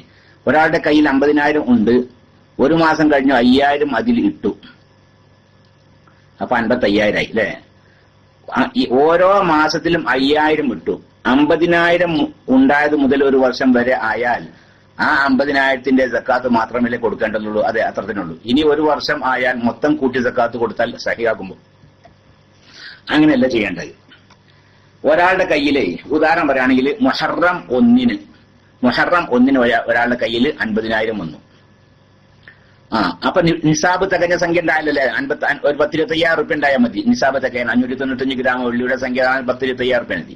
അപ്പൊ ഏതായാലും ശരി, നിസാബ് തികഞ്ഞ സംഖ്യ അയാളുടെ അടുക്കൽ ഉണ്ടായി 50,000 റുപ്യ ഉണ്ടായിട്ടുണ്ട് മുഹറം 1. അപ്പൊ അതിന്റെ സക്കാത്ത് ഈ 50,000 അയാൾ ഒരു വർഷം സൂക്ഷിച്ചു വെക്കുകയും ചെയ്തു. ആ ഒരു വർഷത്തിനിടയിൽ നിസാബിന്റെ സംഖ്യയെക്കാളും താഴെ പോയിട്ടുമില്ല, അങ്ങനെ ഒരു വർഷം അയാൾ സൂക്ഷിച്ചു വെച്ചു. എന്നാൽ അതിന്റെ സക്കാത്ത് അതിന്റെ ഒരു വർഷം പൂർത്തിയാകുന്ന സമയത്ത് കൊടുക്കണം. പിന്നെ മുഹറത്തിനാണ് പിന്നെ മുഹറം 1 ആയത്ത് 50,000 ഉണ്ടായത്. അത് പിറ്റത്തെ മുഹറം 1 മുമ്പ് ദുൽഹജ്ജ് 30 ആയപ്പോ എന്ത് ചെയ്ത് ഒരു വർഷം പൂർത്തി, അതിന്റെ സക്കാത്ത് അപ്പൊ കൊടുക്കണം. പിന്നെ മുഹറം സഫറിൽ 5000 റുപ്യ വന്നിട്ടുണ്ട്. 5000 സക്കാത്ത് ഉണ്ടാ ഇല്ല. സഫർ റബീഉൽ ലെവലും 5000 ആളെ കയ്യിൽ വന്നിട്ടുണ്ട്. അതിന് സക്കാത്ത് ഉണ്ട്. അപ്പൊ 10000 സക്കാത്ത് ഉണ്ടാ ഇല്ല. നിസാബ് കഴിഞ്ഞിട്ടില്ല. ജമാഅത്തുൽ ലെവലും അയാൾ അടുക്കൽ എന്തുണ്ട് 5000 വന്നിട്ടുണ്ട്. അപ്പൊ 15000 ആയി. ജമാഅത്തുൽ ആഖിറിലും 5000 വന്നിട്ടുണ്ട്. അപ്പൊ 20000 ആയി. 20000 റുപ്യക്ക് 595 ഗ്രാം വെള്ളി കിട്ടുമോ? ഇല്ലല്ലേ. പിറ്റത്തെ മാസമാകുമ്പോ 25000 റുപ്യ ആയിട്ടുണ്ട്. പിറ്റത്തെ മാസമാകുമ്പോ അല്ലെ, ഏത് ഷഹബാൻ ആയപ്പോഴേക്കും, ഷഹബാൻ തന്നെ ആകുക അങ്ങനെയാണ് ശരി. ഷഹബാൻ ആയപ്പോഴേക്കും അയാളെ കയ്യിൽ 25000 റുപ്യ വന്നിട്ടുണ്ട്. ഏത് ഈ സഫർ, റബീഉൽ ലെവൽ, റബീഉൽ ആഖിർ, ഇങ്ങനെ ഓരോ മാസം 5000 വന്നു. ആ 5000 കൂട്ടി 25000 ആയി. പിന്നെ അപ്പൊ നിസാബ് തികഞ്ഞു. 25000 ആയപ്പോൾ അവിടെ നിസാബ് തികഞ്ഞു. അപ്പൊ അതിന്റെ സക്കാത്ത് ഇനി അതുമുതൽ 25 പിന്നെ ഇപ്പൊ സഫർ, റബീഉൽ ലെവൽ, റബീഉൽ ആഖിർ, ജമാഅത്തുൽ ആഖിറിലാണ്. ജമാഅത്തുൽ ആഖിർ അവസാനത്തിലാണ് 25000 തികഞ്ഞത്. ആ പിറ്റത്തെ ജമാഅത്തുൽ ആഖിർ അവസാനത്തിൽ എന്ത് ചെയ്യണം? പിന്നെ അതിന്റെ സക്കാത്ത് കൊടുക്കണം. ഇപ്പൊ ഈ 25000 സക്കാത്ത്. അപ്പൊ ആദ്യത്തെ 50,000 സക്കാത്ത് പിറ്റത്തെ മുഹറം 1 മുമ്പായിട്ട് കൊടുക്കണം. ഈ 25000 സക്കാത്ത് പിന്നെ ജമാഅത്തുൽ ആഖിറിൽ നമ്മൾ കൂട്ടിയത് അതിന്റെ അവസാനത്തെ ദിവസം അവസാനത്തിൽ അതും കൊടുക്കണം, സക്കാത്ത് കൊടുക്കണം. അങ്ങനെയാണ് വേണ്ടത്. മനസ്സിലായല്ലേ? ഓക്കെ. കച്ചവടത്തിന്റെ സക്കാത്ത് നാട്ടിൽ കൊടുത്താൽ മതിയോ? പറ്റില്ലെങ്കിൽ എത്ര കാലം നാട്ടിലാ കൊടുത്തത് എന്ത് ചെയ്യണം? പറ്റൂല. എന്നെ എന്തിച്ചാ ആദ്യമാണ്ട് കൊടുത്തത്? നാട്ടിൽ എന്തിനാണ്ട് കൊടുത്തത്? ആരോടും അന്വേഷിക്കാതെ ഓരോരുത്തർ തോന്നി ചെയ്യല. തോന്നിയ ചെയ്യാൻ പറ്റൂല്ലോ. കച്ചവടത്തിന്റെ സക്കാത്ത് ആ കച്ചവട സ്ഥാപനം എവിടെയാണോ നിൽക്കുന്നത് അവിടെയുള്ള ആ മഹല്ലിലെ അവകാശികൾക്കാണ് കൊടുക്കേണ്ടത്. ഇതിനു മുമ്പ് അങ്ങനെ കൊടുത്തു നിൽക്കുക. നാട്ടിൽ കൊടുത്തിട്ടുണ്ടെങ്കിൽ എന്ത് ചെയ്യുക? അതൊക്കെ ഇവിടുത്തെ അവകാശികൾക്ക് അത്ര കൊടുക്കുക. അതിന്റെ മാർഗം. അതൊക്കെ ഇവർക്ക് കിട്ടേണ്ട സ്വത്താണല്ലോ. ഇവർക്ക് ലഭിക്കേണ്ടുന്നത് അല്ലേ? എനിക്ക് കിട്ടേണ്ടത് വേറെ കൂട്ടർ കൊടുത്തിട്ട് ഇനിയിപ്പോ എന്താ ചെയ്യേണ്ടത് എന്നോട് ചോദിച്ചത്. ഞാൻ എനിക്ക് തന്നെ തരാൻ പറഞ്ഞു. ഞാൻ പറയാ നിങ്ങൾക്ക് തരാനുള്ളതായിരുന്നു. ഞാൻ കഴിഞ്ഞ ഇതൊക്കെ എന്ത് ചെയ്തു? ഞാൻ വേറെ കൊടുത്തിട്ടുണ്ട്. ഇനിയിപ്പോ എന്താ ചെയ്യാ? അത് ഒന്നുകിൽ ആരുടെ വാങ്ങിട്ട് എനിക്ക് തരിക. ഞാൻ അത് തരുന്നില്ലെങ്കിൽ നിങ്ങൾ എനിക്ക് തരും. നിങ്ങളാണ് എനിക്ക് തരാനുള്ളത്. നിങ്ങൾ എനിക്ക് തരിക എന്നെ. അത് കഴിഞ്ഞ പ്രാവശ്യം കൊടുത്തതും സഹി ആയിട്ടില്ല. അപ്പൊ കഴിഞ്ഞ പ്രാവശ്യം കൊടുത്തതൊക്കെ അത്ര സംഖ്യ ഇവിടെയുള്ള അവകാശികൾക്ക് തന്നെ കൊടുക്കുക.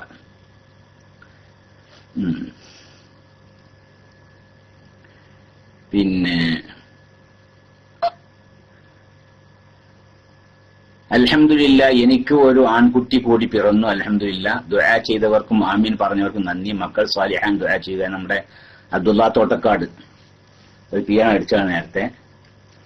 അപ്പോ അദ്ദേഹത്തിന് ഒരു ആൺകുട്ടി, ഭാര്യ ഗർഭിണിയാണ് എന്നൊക്കെ പറഞ്ഞത് ഞങ്ങളോട് പറഞ്ഞു. നമ്മൾ ദുആ ചെയ്തിരുന്നു. അൽഹംദുലില്ലാ ആൺകുട്ടി ഉണ്ടായിരുന്നു. അല്ലാഹു സുബ്ഹാനഹു വ തആല ആ കുട്ടിക്ക് സിഹത്തും ആഫിയത്തും അള്ളാഹുവിന്റെ ത്വാഅത്തിലായി കൊണ്ട് ദീർഘായുസ്സും പ്രദാനം ചെയ്യട്ടെ. അള്ളാഹു അവനെ ഉന്നതനാക്കട്ടെ. അള്ളാഹു അവനെ മുസ്ലിം ഉമ്മത്തിന്, കുടുംബത്തിന്, ദീനിന് ഉപകരിക്കുന്നവനാക്കട്ടെ. ആമീൻ. എല്ലാ വക ഷെറിനെ തൊട്ടും, എല്ലാ ജിന്ന്, പിശാജ്, മറ്റു ഉപദ്രവങ്ങൾ അതിൽ തൊട്ടൊക്കെ അള്ളാഹു സുബ്ഹാനഹു വ തആല കാക്കട്ടെ. ആമീൻ. സല്ലല്ലാഹു അലൈഹി വസല്ലം മുഹമ്മദ്. ഫിത്ർ സക്കാത്ത് റൂമിൽ തന്നെ ഉള്ള മറ്റൊരാൾക്ക് കൊടുക്കാൻ പറ്റുമോ? അവന് വേറെ മെസ്സ് ആണ്. അവന് വേറെ മെസ്സാരും വേണ്ട, നിങ്ങളുടെ മെസ്സ് തന്നെ ആരും വേണ്ട. അതുകൊണ്ട് വിരോധമൊന്നുമില്ല. അവന് സക്കാത്ത് കൊടുക്കുകയോ ചെയ്യാം. അവന് വേറെ മെസ്സയിൽ നിങ്ങളുടെ കൂടിയുള്ള മെസ്സാണ് നിൽക്കുന്നത്. അതുകൊണ്ട് വിരോധമൊന്നുമില്ല. പിന്നെ അപ്പോ ഫിത്ർ സക്കാത്ത് ഇന്ന് മാത്രമല്ല, നമ്മുടെ റൂമിലൊക്കെ ഒരാളിൽ അവർക്ക് കൊടുക്കലാണ് ഏറ്റവും ഉത്തമം. നമ്മുടെ സ്വന്തം അടുത്ത കുടുംബക്കാര്, അയൽവാസികൾ, നമ്മുടെ കൂടെയുള്ളവർ, ഇവരൊക്കെ സക്കാത്ത് വാങ്ങാൻ അർഹരായ ആളുകളാണെങ്കിൽ മറ്റുള്ളവർക്ക് കൊടുക്കുന്നതിനേക്കാളും ഉത്തമം ഇവർക്ക് കൊടുക്കലാണ്. പിന്നെ എന്തുകൊണ്ട് എന്തെങ്കിലും പ്രശ്നമുണ്ട്? ഉസ്താദെ, ഞാൻ സുബ്ഹി നിസ്കാരം എല്ലാം അന്ന് ഇതുണ്ടാ ബാബുറയ്യാന്റെ സമയമായിട്ടുണ്ട് അറിയിക്കണേ. അന്നറിയില്ലൂര് എന്റെ സമയം ആള് തയ്യാറായിരിക്കണം. ഞാനത് ശ്രദ്ധിച്ചില്ല. ഞാനിപ്പോ മൈക്കെടുത്തിട്ട് തുടങ്ങിയതാണ്. ഇല്ല അന്നില്ലേ? എന്തേ അറിയിക്കണം. അതിന്റെ വേറെ വിവരങ്ങൾ ഉണ്ടെങ്കിൽ അറിയിക്കണം. വേറെ ആരും സംസാരിക്കാണ്ടെങ്കിലോ ഒക്കെ. ഞാൻ കാര്യമായിട്ടൊന്നും ഞാൻ എന്റെ കാര്യങ്ങൾ നോക്കുക എന്നല്ലാതെ അന്ന് കിസ്സല്ലേ, എന്റെ കാര്യങ്ങൾ നോക്കുക, എന്റെ ഈ ചോദ്യങ്ങൾക്ക് വരണ മറുപടി നോക്കുക, അതിന് മറുപടി പറയാന്നല്ലാതെ ഇപ്പൊ സാധാരണ റൂമില് അങ്ങനെ വല്ലാതെ അമീർ ഇരിങ്ങലിനെ പോലെയുള്ള മുഹമ്മദ് കുട്ടി, അതുപോലെ തന്നെ നമ്മുടെ പിന്നെ മുസ്തഫ മുസ്തു, അതുപോലെ തന്നെ നമ്മുടെ മറ്റേ എന്താണ് ആ കോട്ടുമല കോംപ്ലക്സിന്റെ എന്താ കുട്ടിന്റെ അല്ല എന്താണ് ഈ പേര്, എന്തൊരു ഫസൽ ഫാസു അല്ലേ, അങ്ങനെയുള്ള പല ആളുകളും, ചെറുപ്പക്കാരായ ആളുകൾ, നമ്മുടെ അള്ളാ തോട്ടക്കാട് പോലെയുള്ള ധാരാളം ആളുകൾ പിന്നെ ഇത് റൂം നിയന്ത്രിക്കാൻ ശരിക്ക് ശ്രദ്ധിച്ചുകൊണ്ടിരിക്കുകയാണ്.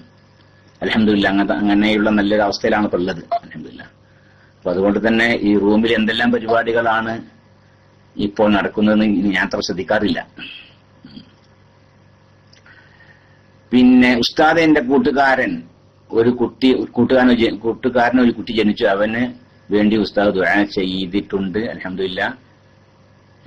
അല്ലാഹു സുബ്ഹാനഹു വ തആല ആ കുട്ടികളൊക്കെ സ്വാലിഹീങ്ങളാകട്ടെ, മുത്തഖീങ്ങളാകട്ടെ. അത് അള്ളാഹുവിന്റെ ദീനിന് വലിയ മുതൽക്കൂട്ടാകട്ടെ ആ കുട്ടികളൊക്കെ. അങ്ങനെയാണല്ലോ ഇപ്പൊ ഈ ജനിക്കുന്ന കുട്ടികളൊക്കെ ആയിരിക്കും അടുത്ത കാലത്ത് വലിയ പ്രഗത്ഭരായ ആളുകളൊക്കെ ആവുക. അള്ളാഹു സുബ്ഹാനഹു നമ്മുടെ കുട്ടികളൊക്കെ ഉന്നതരാക്കട്ടെ, ദീനിനെ ഉപകരിക്കുന്നവരാക്കട്ടെ. ആമീൻ. അസ്സലാമു അലൈക്കും. വഅലൈക്കും അസ്സലാം വറഹ്മത്തുള്ളാഹി. ഇൻഷാ അല്ലാഹ് ഞാൻ ശനി വൈകുന്നേരം നാട്ടിൽ പോകുന്നു. സ്വാലിഹായ ഭാര്യയെ ലഭിക്കാനും യാത്ര സുഖമായി നാട്ടിലെത്താനും എന്റെ മാതാപിതാക്കൾക്കും വേണ്ടി ദുആ ചെയ്യണം. ഇനി റേഡിയോയിൽ ആയിരിക്കും. എല്ലാവരോടും എന്റെ സലാം പറയുക. അസ്സലാമു അലൈക്കും. നമ്മുടെ സുഹൃത്ത് അല്ലേ, അദ്ദേഹം നിങ്ങൾക്ക് എല്ലാവർക്കും അസ്സലാമു അലൈക്കും പറഞ്ഞിട്ടുണ്ട്.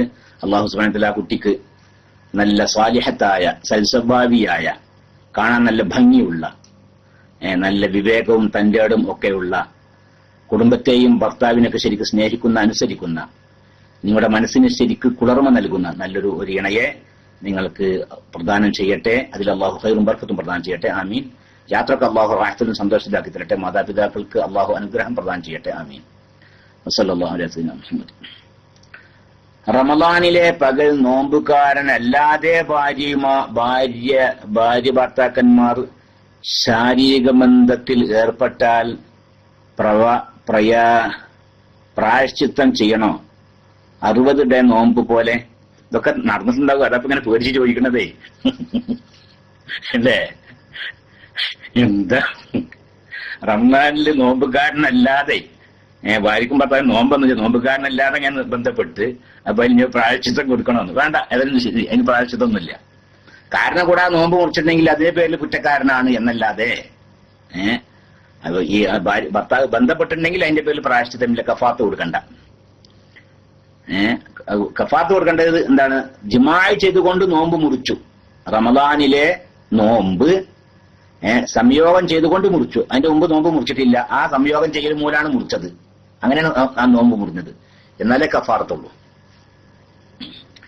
റേഡിയോയിൽ ക്ലാസ് റൂം കേൾക്കുന്ന ഒരു സഹോദരൻ ചോദിക്കാൻ ഏൽപ്പിച്ചതാണ്. ആയിക്കോട്ടെ, മൂപ്പര് സംഭവിച്ചതില്ല എന്നറിയിക്കാൻ വേണ്ടിയിട്ട് പറയും. റേഡിയോയിൽ അയാൾ ചോദിക്കാൻ പറഞ്ഞതാണ്. ആയിക്കോട്ടെ. അപ്പൊ ആരാണെന്ന് വെച്ചാൽ നമ്മള് ആ ഐഡിയ അറിയില്ല, നിങ്ങളും അറിയില്ല, അതുകൊണ്ട് പ്രശ്നമൊന്നുമില്ലല്ലോ.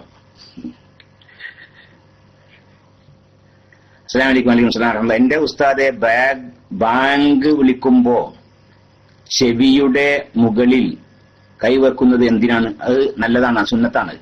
ആ ശബ്ദം നന്നായി കൂടുതൽ ദൂരത്തേക്ക് പോവാനാണ്. ചെവിന്റെ മേലെ അങ്ങനെ കൈ വെച്ചിട്ട് ബാങ്ക് കൊടുക്കുകയാണെങ്കിലേ ശബ്ദം കൂടുതൽ ഉയർത്താൻ സാധിക്കും. കൂടുതൽ ദൂരത്തേക്ക് ശബ്ദം പോവുകയും ചെയ്യും. അതുകൊണ്ട് അങ്ങനെ വെക്കൽ സുന്നത്താണെന്ന്. കൊല്ലം പൂർത്തിയാവുന്നതിന് മുമ്പ് കച്ചവട സക്കാത്ത് നൽകാമോ? കൊല്ലം തികയുന്നതിന് മുമ്പ് സക്കാത്ത്, നിസാബ് തികഞ്ഞാൽ സക്കാത്ത് കൊടുക്കാന്നാണ്. നിസാബ് തികഞ്ഞാൽ സക്കാത്ത് കൊടുക്കാം, വർഷം പൂർത്തിയായിട്ടില്ലെങ്കിലും ശരി. പക്ഷെ അവിടെ കച്ചവടത്തിന് സക്കാത്തൊക്കെ ആകുമ്പോഴേ അത് വളരെ ബുദ്ധിമുട്ടാണ് കാര്യം. കാരണം പിന്നെ കച്ചവടം ഈ കൊല്ലം പൂർത്തിയായ സമയത്ത് എത്ര ഉറുപ്പിയുടെ ചരക്കുണ്ടെങ്കിൽ അതിന് സക്കാത്ത് കൊടുക്കാൻ നിർബന്ധമാണല്ലോ. അപ്പൊ ആദ്യം കൊടുത്തത് അതിനേക്കാൾ കുറവാണെങ്കിൽ ഇപ്പൊ വീണ്ടും കൊടുക്കേണ്ടി വരും. അങ്ങനത്തെ പ്രശ്നം വരും. നിസാബ് തികഞ്ഞു, വർഷം പൂർത്തിയായിട്ടില്ല, എന്നാലും സക്കാത്ത് കൊടുക്കാം. പിന്നെ എല്ലാ വിഷയങ്ങളിലും തഖ്ലീദ് ചെയ്യാൻ പറ്റുമോ? അതും പറ്റും. ഒരാളുടെ ജീവിതത്തിൽ മുഴുവൻ എല്ലാ കാര്യങ്ങളും ഒരു മദ്ഹബ് അനുസരിച്ച് തഖ്ലീദ് അങ്ങനെ ചെയ്യാം. അതല്ല, ഇനി ചില വിഷയങ്ങളിലൊക്കെ ഒരു മദ്ഹബ്, വേറെ ചില വിഷയങ്ങളിൽ വേറെ മദ്ഹബ്, അങ്ങനെ തഖ്ലീദ് ചെയ്യാം. പക്ഷേ തെൽഫീഖ് ഉണ്ടാകാൻ പാടില്ല. അതായത് ഇങ്ങനെ പറയുകയാണെങ്കിൽ ഒരു നിലക്കും അവന്റെ അമൽ സഹീഹാവാത്ത രൂപം ഉണ്ടാവാൻ പാടില്ല. ഉദാഹരണം പറയുകയാണെങ്കിൽ പിന്നെ തലയിൽ നിന്ന് അല്പം മാത്രമേ തടവിട്ടുള്ളൂ. തലേന്ന് അല്പം മാത്രമേ തടവിട്ടുള്ളൂ. അപ്പൊ അവന്റെ വുളു ഷാഫി മദ്ഹബ് അനുസരിച്ച് സഹിയാണ് അല്ലേ? അങ്ങനത്തെ ഒരു മനുഷ്യൻ ചെയ്ത് ഒരു അന്യ പെണ്ണിനും തൊട്ട് എന്നിട്ട് എന്ത് ചെയ്തോ നിസ്കരിക്കുകയാണ്. ഇപ്പൊ അവന്റെ ആ നിസ്കാരം സഹിയല്ല എന്നാണ് ആര് പറയാ? പിന്നെ മാലികി അല്ല, ഷാഫി മദ്ഹബും ഷാഫി ഇമാമും ഹനഫി ഇമാമും എല്ലാവരും പറയാൻ നിസ്കാരം സഹിയല്ല എന്നല്ലേ? എന്താ കാരണം? അവന്റെ നിസ്കാരം സഹിയല്ല എന്ന് ഷാഫി ഇമാം പറയാതെ കാരണം അവന്റെ ഒതു മുറിഞ്ഞിട്ടുണ്ട്, അന്യ പെണ്ണവൻ തൊട്ടിട്ടുണ്ട് എന്നാ ഷാഫി ഇമാമ ന്യായം പറയാം. എന്നാ അന്യ പെണ്ണെ തൊട്ടാ ഒതു മുറിയില്ല ഹനഫി മദ്ഹബ് അനുസരിച്ച്. പക്ഷെ ഹനഫി ഇമാം അവന്റെ നിസ്കാരം സഹിയായിട്ടില്ല എന്ന്. കാരണം എന്താണ്? ഓൻ തലയിൽ നിന്ന് അല്പം മാത്രമേ തടവിട്ടുള്ളൂ, അവന്റെ ഒതു സഹിയല്ല, അതുകൊണ്ട് ഓന്റെ നിസ്കാരം സഹിയല്ല എന്ന് ഹനഫി ഇമാം പറയും. അപ്പൊ ആ രീതിയിലാവരുത് എന്ന്. അപ്പൊ ഒരു നിസ്കാരത്തിന്റെ വിഷയത്തിൽ പിന്നെ ഹനഫി മദ്ഹബ് തഖ്ലീദ് ചെയ്യുകയാണെങ്കിൽ വുളുവും തന്നെ ഹനഫി ഇമാമിന്റെ മദ്ഹബ് അനുസരിച്ച് വുളു സഹിഹാവണം. അപ്പൊ അതിനാണ് പറഞ്ഞത് നമ്മൾ നമ്മുടെ മദ്ഹബിലെ എല്ലാ സുന്നത്ത് കൊടുത്തിട്ട് വുളു ചെയ്യുകയാണെങ്കിൽ എല്ലാ മദ്ഹബ് അനുസരിച്ചും അവന്റെ വുളു സഹിഹായിട്ടുണ്ടാവും പറഞ്ഞ അതിനാണ്.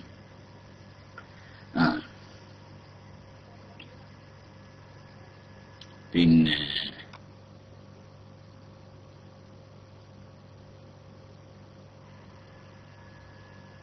അസ്സലാമു അലൈക്കും. വലൈക്കും അസ്സലാം വറഹ്മത്തുള്ളാഹി. 2 ദിവസം മുമ്പ് എന്റെ ഭാര്യയുടെ ഉപ്പാക്ക് വേണ്ടി ക്ലാസ് റൂമിൽ ദുആ ചെയ്തിരുന്നു. സർജറി കഴിഞ്ഞു, സുഖമായി ഇരിക്കുന്നു. ഇന്ന് ഐസിയുവിൽ നിന്ന് റൂമിലേക്ക് മാറ്റി.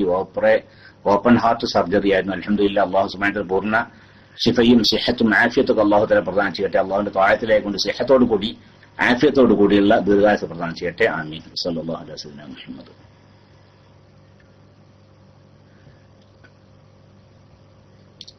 ഒരാൾ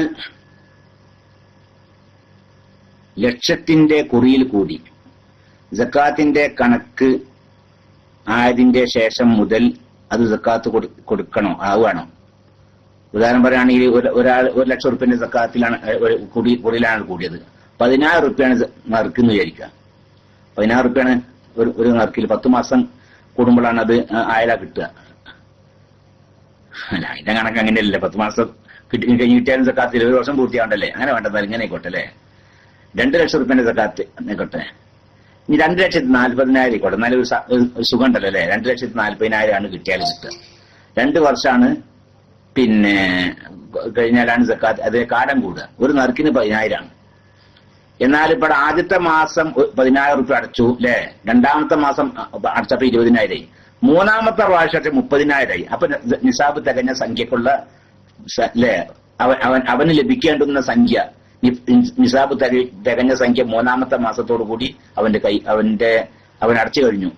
എന്നാൽ ഇനി ആ മൂന്നാമത്തെ മാസം പൂർത്തിയായിട്ടും 1 വർഷം പൂർത്തിയായാൽ നിസാബ് തികഞ്ഞ 30,000 റുപ്യ അല്ലെ? നിസാബ് തികഞ്ഞ 1 വർഷം പൂർത്തിയായ 30,000 റുപ്യ അവന്റെ അടുക്കലുണ്ട്. അപ്പൊ അതിന്റെ 2% ആ സമയത്ത് സക്കാത്ത് കൊടുക്കണം. അങ്ങനെയാണ്. എന്റെ വീട്ടിൽ എല്ലാവർക്കും ഫിത്ർ സക്കാത്ത് അരി വാങ്ങാൻ ഞാനാണ് പൈസ അയക്കൽ. അനിയനും അവന്റെ ഭാര്യയും മകളും എല്ലാം വീട്ടിലുണ്ട്. വല്ല തടസ്സവുമുണ്ടോ? എന്റെ ഭാര്യയുടെ സക്കാത്ത് കൊടുക്കാൻ ആരെയെങ്കിലും ഏൽപ്പിച്ചാൽ വക്കാലത്ത് ഏൽപ്പിക്കണോ? വക്കാലത്ത് ആരെ ഏൽപ്പിക്കും ചെയ്യാം. ആരെയും വക്കാലത്ത് ഏൽപ്പിക്കും. ഭാര്യ തന്നെ വക്കാലത്താക്കും ചെയ്യാം. അല്ലെങ്കിൽ ഞാൻ അഞ്ചിനെ ഏൽപ്പിക്കുക. ആരെയും വക്കാലത്താക്കാം. നിങ്ങൾക്കിപ്പോ സക്കാത്ത് നിർബന്ധമുള്ളത് നിങ്ങളുടെ ഭാര്യയുടെയും നിങ്ങളുടെ കുട്ടീന്റെ മക്കളുടെ ഒക്കെ സക്കാത്ത് അപ്പൊ നിങ്ങൾക്ക് നിർബന്ധമല്ല ഉള്ളത്. അതൊന്നുകിൽ നിങ്ങൾ കൊടുക്കുക, അതല്ലെങ്കിൽ ആരെങ്കിലും ഏൽപ്പിക്കുക. 5 മറ്റൊക്കെ സക്കാത്ത് കൊടുക്കാൻ നിങ്ങൾ സഹായിക്കണേ നല്ല തന്നെയാണ്. അവരൊക്കെ ഫിത്ർ സക്കാത്തിന്റെ പൈസ നിങ്ങളാണ് വഹിക്കുന്നെങ്കിൽ അത് നല്ലതാണ്, വിരോധമില്ല. പക്ഷെ നിയ്യത്ത് അവർ വെക്കണം. നിങ്ങൾ നിയ്യത്ത് വെച്ചാൽ പോരാ. നിങ്ങളുടെ 5 ഫിത്ർ സക്കാത്ത് നിങ്ങൾ കൊടുക്കുന്ന നിർബന്ധം ഇല്ല.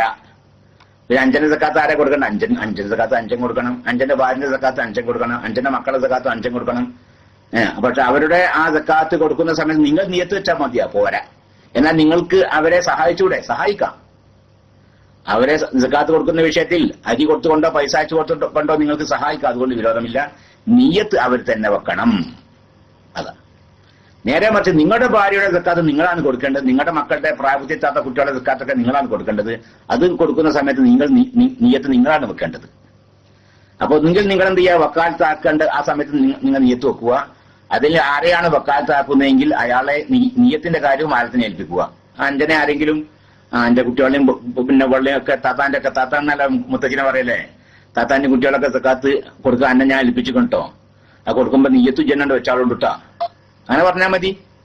അല്ല ഇനിയിപ്പോ ഇന്നത്തെ അറബി വാക്കിന് ഒരു കടലാസം കേസത്തിൽ എഴുതിയിട്ടില്ലേ, അങ്ങനെ പറയുന്നു വേണ്ട. വക്കൽ തുക്ക എന്നൊക്കെ കടലാസം കേസത്തിൽ എഴുതിയിട്ടേ അഞ്ചനങ്ങനെ അങ്ങനെ അന്ന് വേണ്ട. ഇത് പറഞ്ഞാൽ മതി, താത്താന്റെ കുട്ടികളൊക്കെ സക്കാത്ത് പിതൃ സക്കാത്ത് കൊടുക്കാൻ അന്നെ ഞാൻ ഏൽപ്പിച്ചിട്ടോ, ജോ കൊടുക്കൂലോ അല്ലേ, ഞാൻ കൊടുത്തോണ്ട്. അപ്പൊ എന്താ ഇവിടെ സഹിയായി. ആ കൊടുക്കുന്ന സമയത്ത് അതിന്റെ നിയ്യത്തും ഇത് താത്താന്റെ സക്കാത്താണ് അല്ലെങ്കിൽ മക്കളുടെ സക്കാത്താണ് എന്നൊക്കെ നിയ്യത്തും ജനനം വെച്ചോണ്ടിട്ടാ ശരിയായിപ്പോ, അങ്ങനെ മതി. റേഡിയോ ചോദ്യം: മക്കയിൽ 20 റക്അത്ത് തറാവീഹ് 13 ഖിയാമുൽ ലൈൽ, നമ്മൾക്ക് 11 അല്ലേ വിത്ർ, അപ്പോൾ ബാക്കി 2 റക്അത്ത് എന്ത് നിയ്യത്ത് വെക്കും? മക്കയിൽ 20 റക്അത്ത് തറാവീഹ് 13 ഖിയാമുൽ ലൈൽ ഉണ്ടാ? അതിലിപ്പോ എന്താ, 2 റക്അത്തിൽ കൂടാതിരിക്കുകയോ അതല്ലെങ്കിൽ വെറും മുത്തലക്ക് സുന്നത്ത് നിസ്കാരം ജമാഅത്തായി നിസ്കരിച്ച് നിൽക്കുക, അതുകൊണ്ട് കുഴപ്പമൊന്നുമില്ല. തറാവീഹ് ജമാഅത്ത് സുന്നത്തുണ്ട്, വിത്റിലും റമദാനിൽ വിത്റിലും ജമാഅത്ത് സുന്നത്തുണ്ട്. ഇനി വിത്റൊന്നല്ലാത്ത 2 റക്അത്ത് അതെന്ത് നിസ്കാരാണ്? 13 റക്അത്ത് ഉണ്ട്, അത് വെറും സാധാരണ 2 റക്അത്ത് സുന്നത്ത് നിസ്കരിക്കുന്നു. 2 റക്അത്ത് സുന്നത്ത് നിസ്കരിക്കുന്നു, മുത്തലക്ക് സുന്നത്ത് നിസ്കാരം 2 റക്അത്ത് സുന്നത്ത് നിസ്കരിക്കുന്നു. മുത്തലക്ക് സുന്നത്ത് നിസ്കാരം അതിൽ ജമാഅത്ത് സുന്നത്തുണ്ട്, ജമാഅത്ത് സുന്നത്തില്ല. ജമാഅത്ത് സുന്നത്തില്ലാത്ത നിസ്കാരം ജമാഅത്തായി നിസ്കരിച്ചൂടെ? നിസ്കരിക്കുകയൊക്കെ ചെയ്യാൻ കുഴപ്പമൊന്നുമില്ല, അതിൽ ജമാഅത്ത് സുന്നത്തില്ല എന്ന് മാത്രം, നിസ്കാരം സഹിയാവുകയും ചെയ്യും. അപ്പൊ അങ്ങനെ ചെയ്യാം. പിന്നെ സൂര്യൻ അസ്തമിക്കുന്ന സമയത്ത് എവിടെയാണോ ഉള്ളത് അവിടെ തന്നെ കൊടുക്കണോ?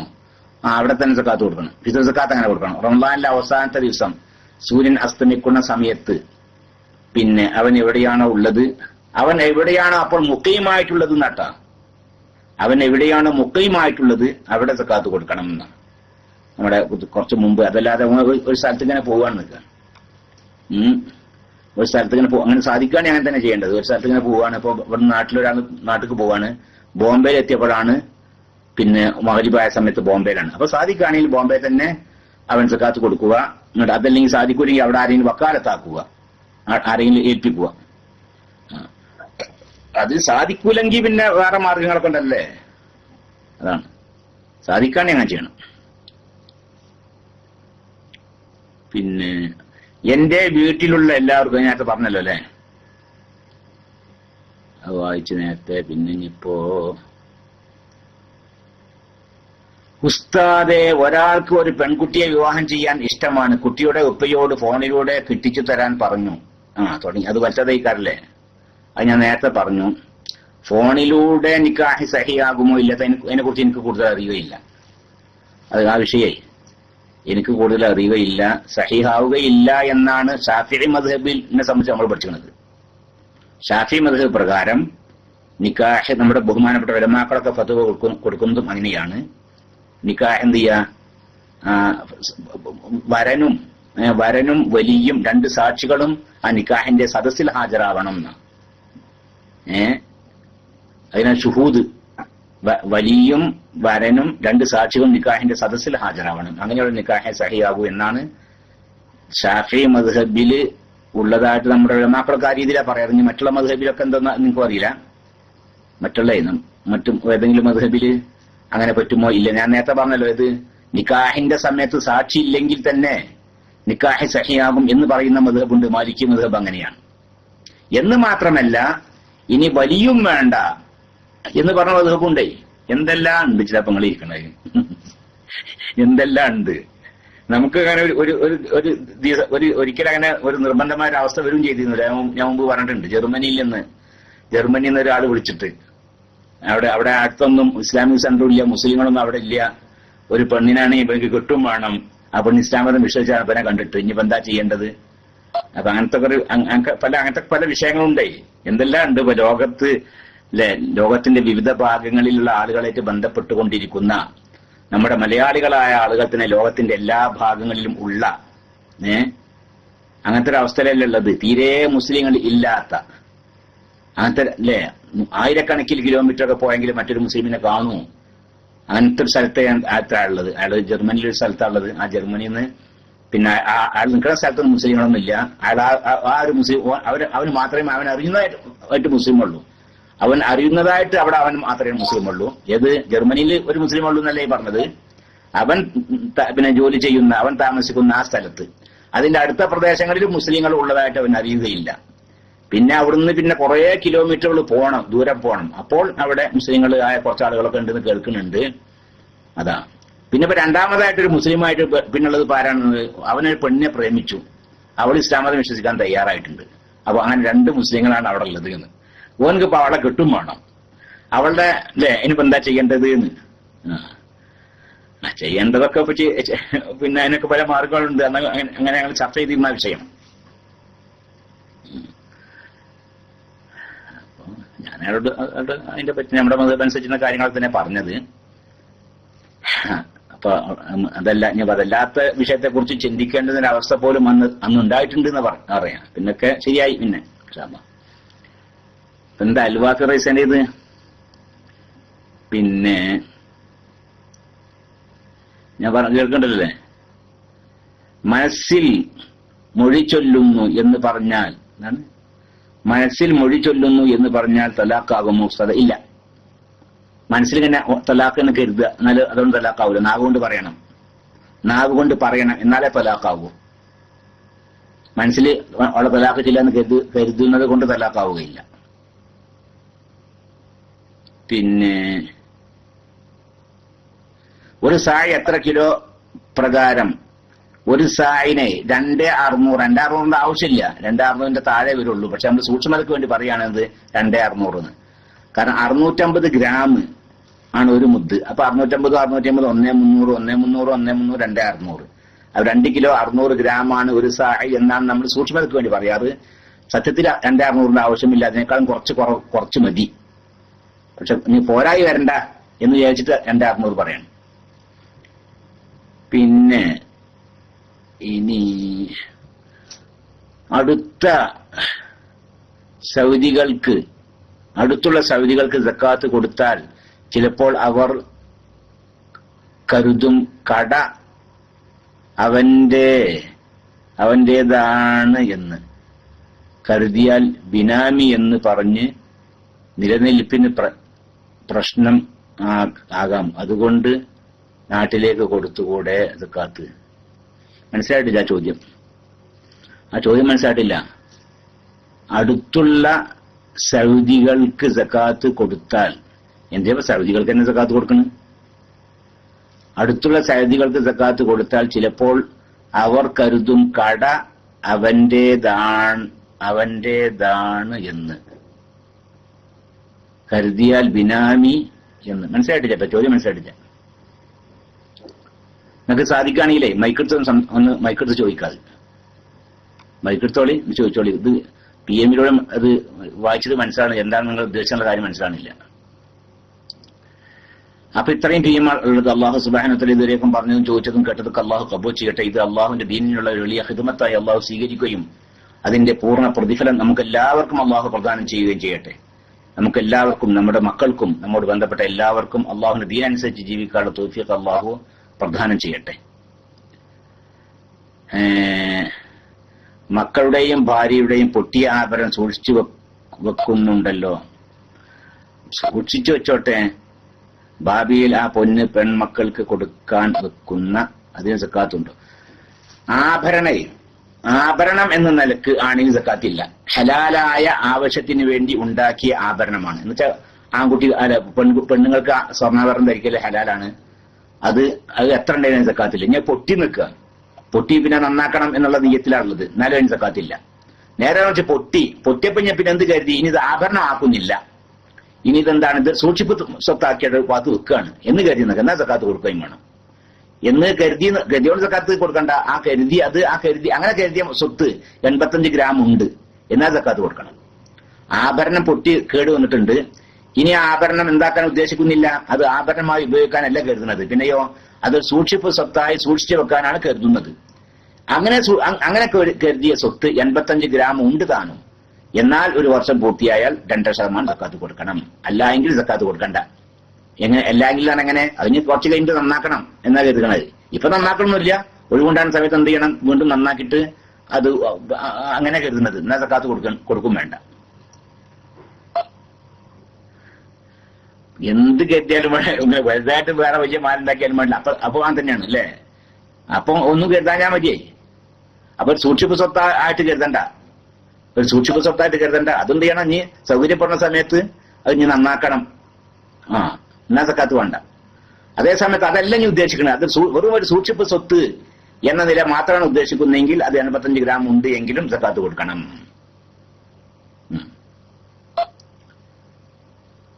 പിന്നെ അസ്സലാമു അലൈക്കും വലൈക്കും റഹ്മത്തുള്ളാഹി. ഞാൻ ആദ്യമായി ആണ് ബൈലക്സ് ക്ലാസ് റൂമിൽ വരുന്നത്. അൽഹംദുലില്ലാ, ദുആ ചെയ്യണം. അല്ലാഹു സുബ്ഹാനഹു വ തആല ഖൈറും ബർക്കത്തും പ്രദാനം ചെയ്യട്ടെ. പാത്ത് വെക്കുന്ന ആഭരണത്തിന് സക്കാത്തുണ്ടോ? പാത്ത് വെക്കുന്ന ആഭരണത്തിന് സക്കാത്തൊന്നുമില്ല. അത് ഉണ്ടാക്കിയത് സ്ത്രീകൾക്ക് ഭംഗിക്ക് വേണ്ടി ഉണ്ടാക്കിയ ആഭരണമാണ്. അത് ഉപയോഗപ്പെടുന്നില്ല, പാത്ത് എടുത്ത് വെച്ചിട്ടാണ്, എന്നാലും സക്കാത്തില്ല. ഉണ്ടാക്കിയത് എന്തിനാണ്? ഉണ്ടാക്കിയത് ഹലാലായ ആവശ്യത്തിന് വേണ്ടി. സ്ത്രീകൾക്ക് സ്വർണ്ണാഭരണം ധരിക്കൽ ഹലാലാണ്. അപ്പൊ സ്ത്രീകൾക്ക് ധരിക്കാൻ വേണ്ടി ഉണ്ടാക്കിയതാണ്. പക്ഷെ അതവിടെ എപ്പോഴും പിന്നെ കെട്ടണമൊന്നുമില്ല. അത് മിക്കവാറും സമയത്ത് അത് ഒരു ഭാഗത്ത് എടുത്ത് വെച്ചേക്ക്, എന്നാലും സക്കാത്തില്ല. എന്താണ് ചേലാമ്പറം? ഇപ്പൊ എന്താണ് മൈക്ക് വേണാണ്ട് മൊബൈൽ ബിസ് അടിക്കുന്ന മൈക്ക് എടുത്തോളി.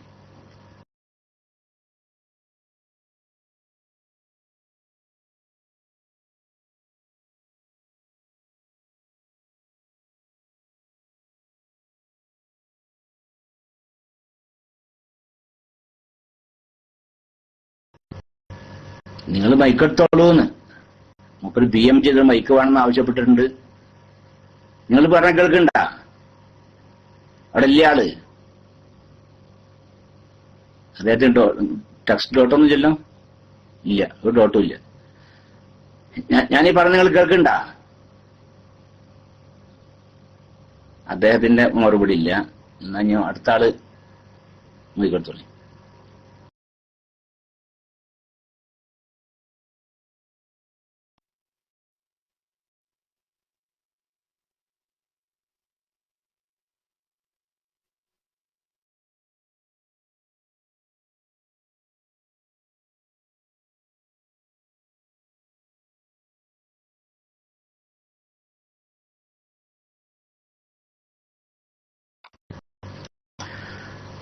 അപ്പൊ ആർക്കും മൈക്ക് വേണ്ട തോന്നുന്നു.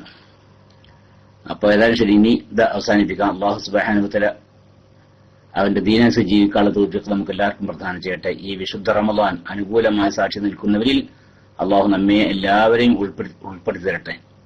ഈ വിശുദ്ധ റമളാൻ കഴിയുന്നതോടുകൂടി നമ്മുടെ ചെറുതും വലുതുമായ എല്ലാ ദോഷങ്ങളും പുറത്തു തന്നുകൊണ്ട് പൂർണ്ണമായും ശുദ്ധീകരിക്കപ്പെട്ടവരായ സ്ഥിതിയിൽ റമളാൻ കഴിഞ്ഞ് റമളാനോട് വിട പറയുന്ന ഭാഗ്യന്മാരെ കൂട്ടത്തിൽ അള്ളാഹു തആല നമ്മെ എല്ലാവരെയും ഉൾപ്പെടുത്തി തരട്ടെ. റമളാൻ കഴിഞ്ഞിട്ടും ദോഷം പൊറുക്കാത്തൊരവസ്ഥ ഉണ്ടാകുന്ന അങ്ങനത്തെ ഒരു അവസ്ഥയെ തൊട്ട് അള്ളാഹു സുബ്ഹാനഹു വ തആല നമ്മെ എല്ലാവരെയും കാത്തുരക്ഷിക്കട്ടെ. അള്ളാഹു നമ്മുടെ ആഖിബത്തൊക്കെ നന്നാക്കി തരട്ടെ. ലാ ഇലാഹ ഇല്ലല്ലാഹ് എന്ന കലിമ ഉച്ചരിച്ച് സ്വർഗം കണ്ട് മരിക്കുന്ന സൗഭാഗ്യവാന്മാരെ കൂട്ടത്തിൽ അള്ളാഹു തആല നമ്മെ എല്ലാവരും ഉൾപ്പെടുത്തിരട്ടെ. നമ്മിൽപ്പെട്ട രോഗികൾക്ക് അള്ളാഹു പൂർണ്ണ ശിഫ പ്രദാനം ചെയ്യട്ടെ. സിഹത്തും ആഫിയത്തും അള്ളാഹുവിന്റെ ത്വാഅത്തിലായിക്കൊണ്ടുള്ള ദീർഘായുസ്സും പ്രദാനം ചെയ്യട്ടെ. റബ്ബനാ അതിനാ ഫിദ് ദുനിയാ ഹസനത്തും വഫിൽ ആഖിറതി ഹസനത്തും വഖിനാ അദാബന്നാർ. വസല്ലല്ലാഹു അലാ സയ്യിദിനാ മുഹമ്മദിൻ വആലിഹി വസഹ്ബിഹി അജ്മഈൻ. അൽഹംദുലില്ലാഹി റബ്ബിൽ ആലമീൻ. അസ്സലാമു അലൈക്കും വറഹ്മത്തുള്ളാഹി.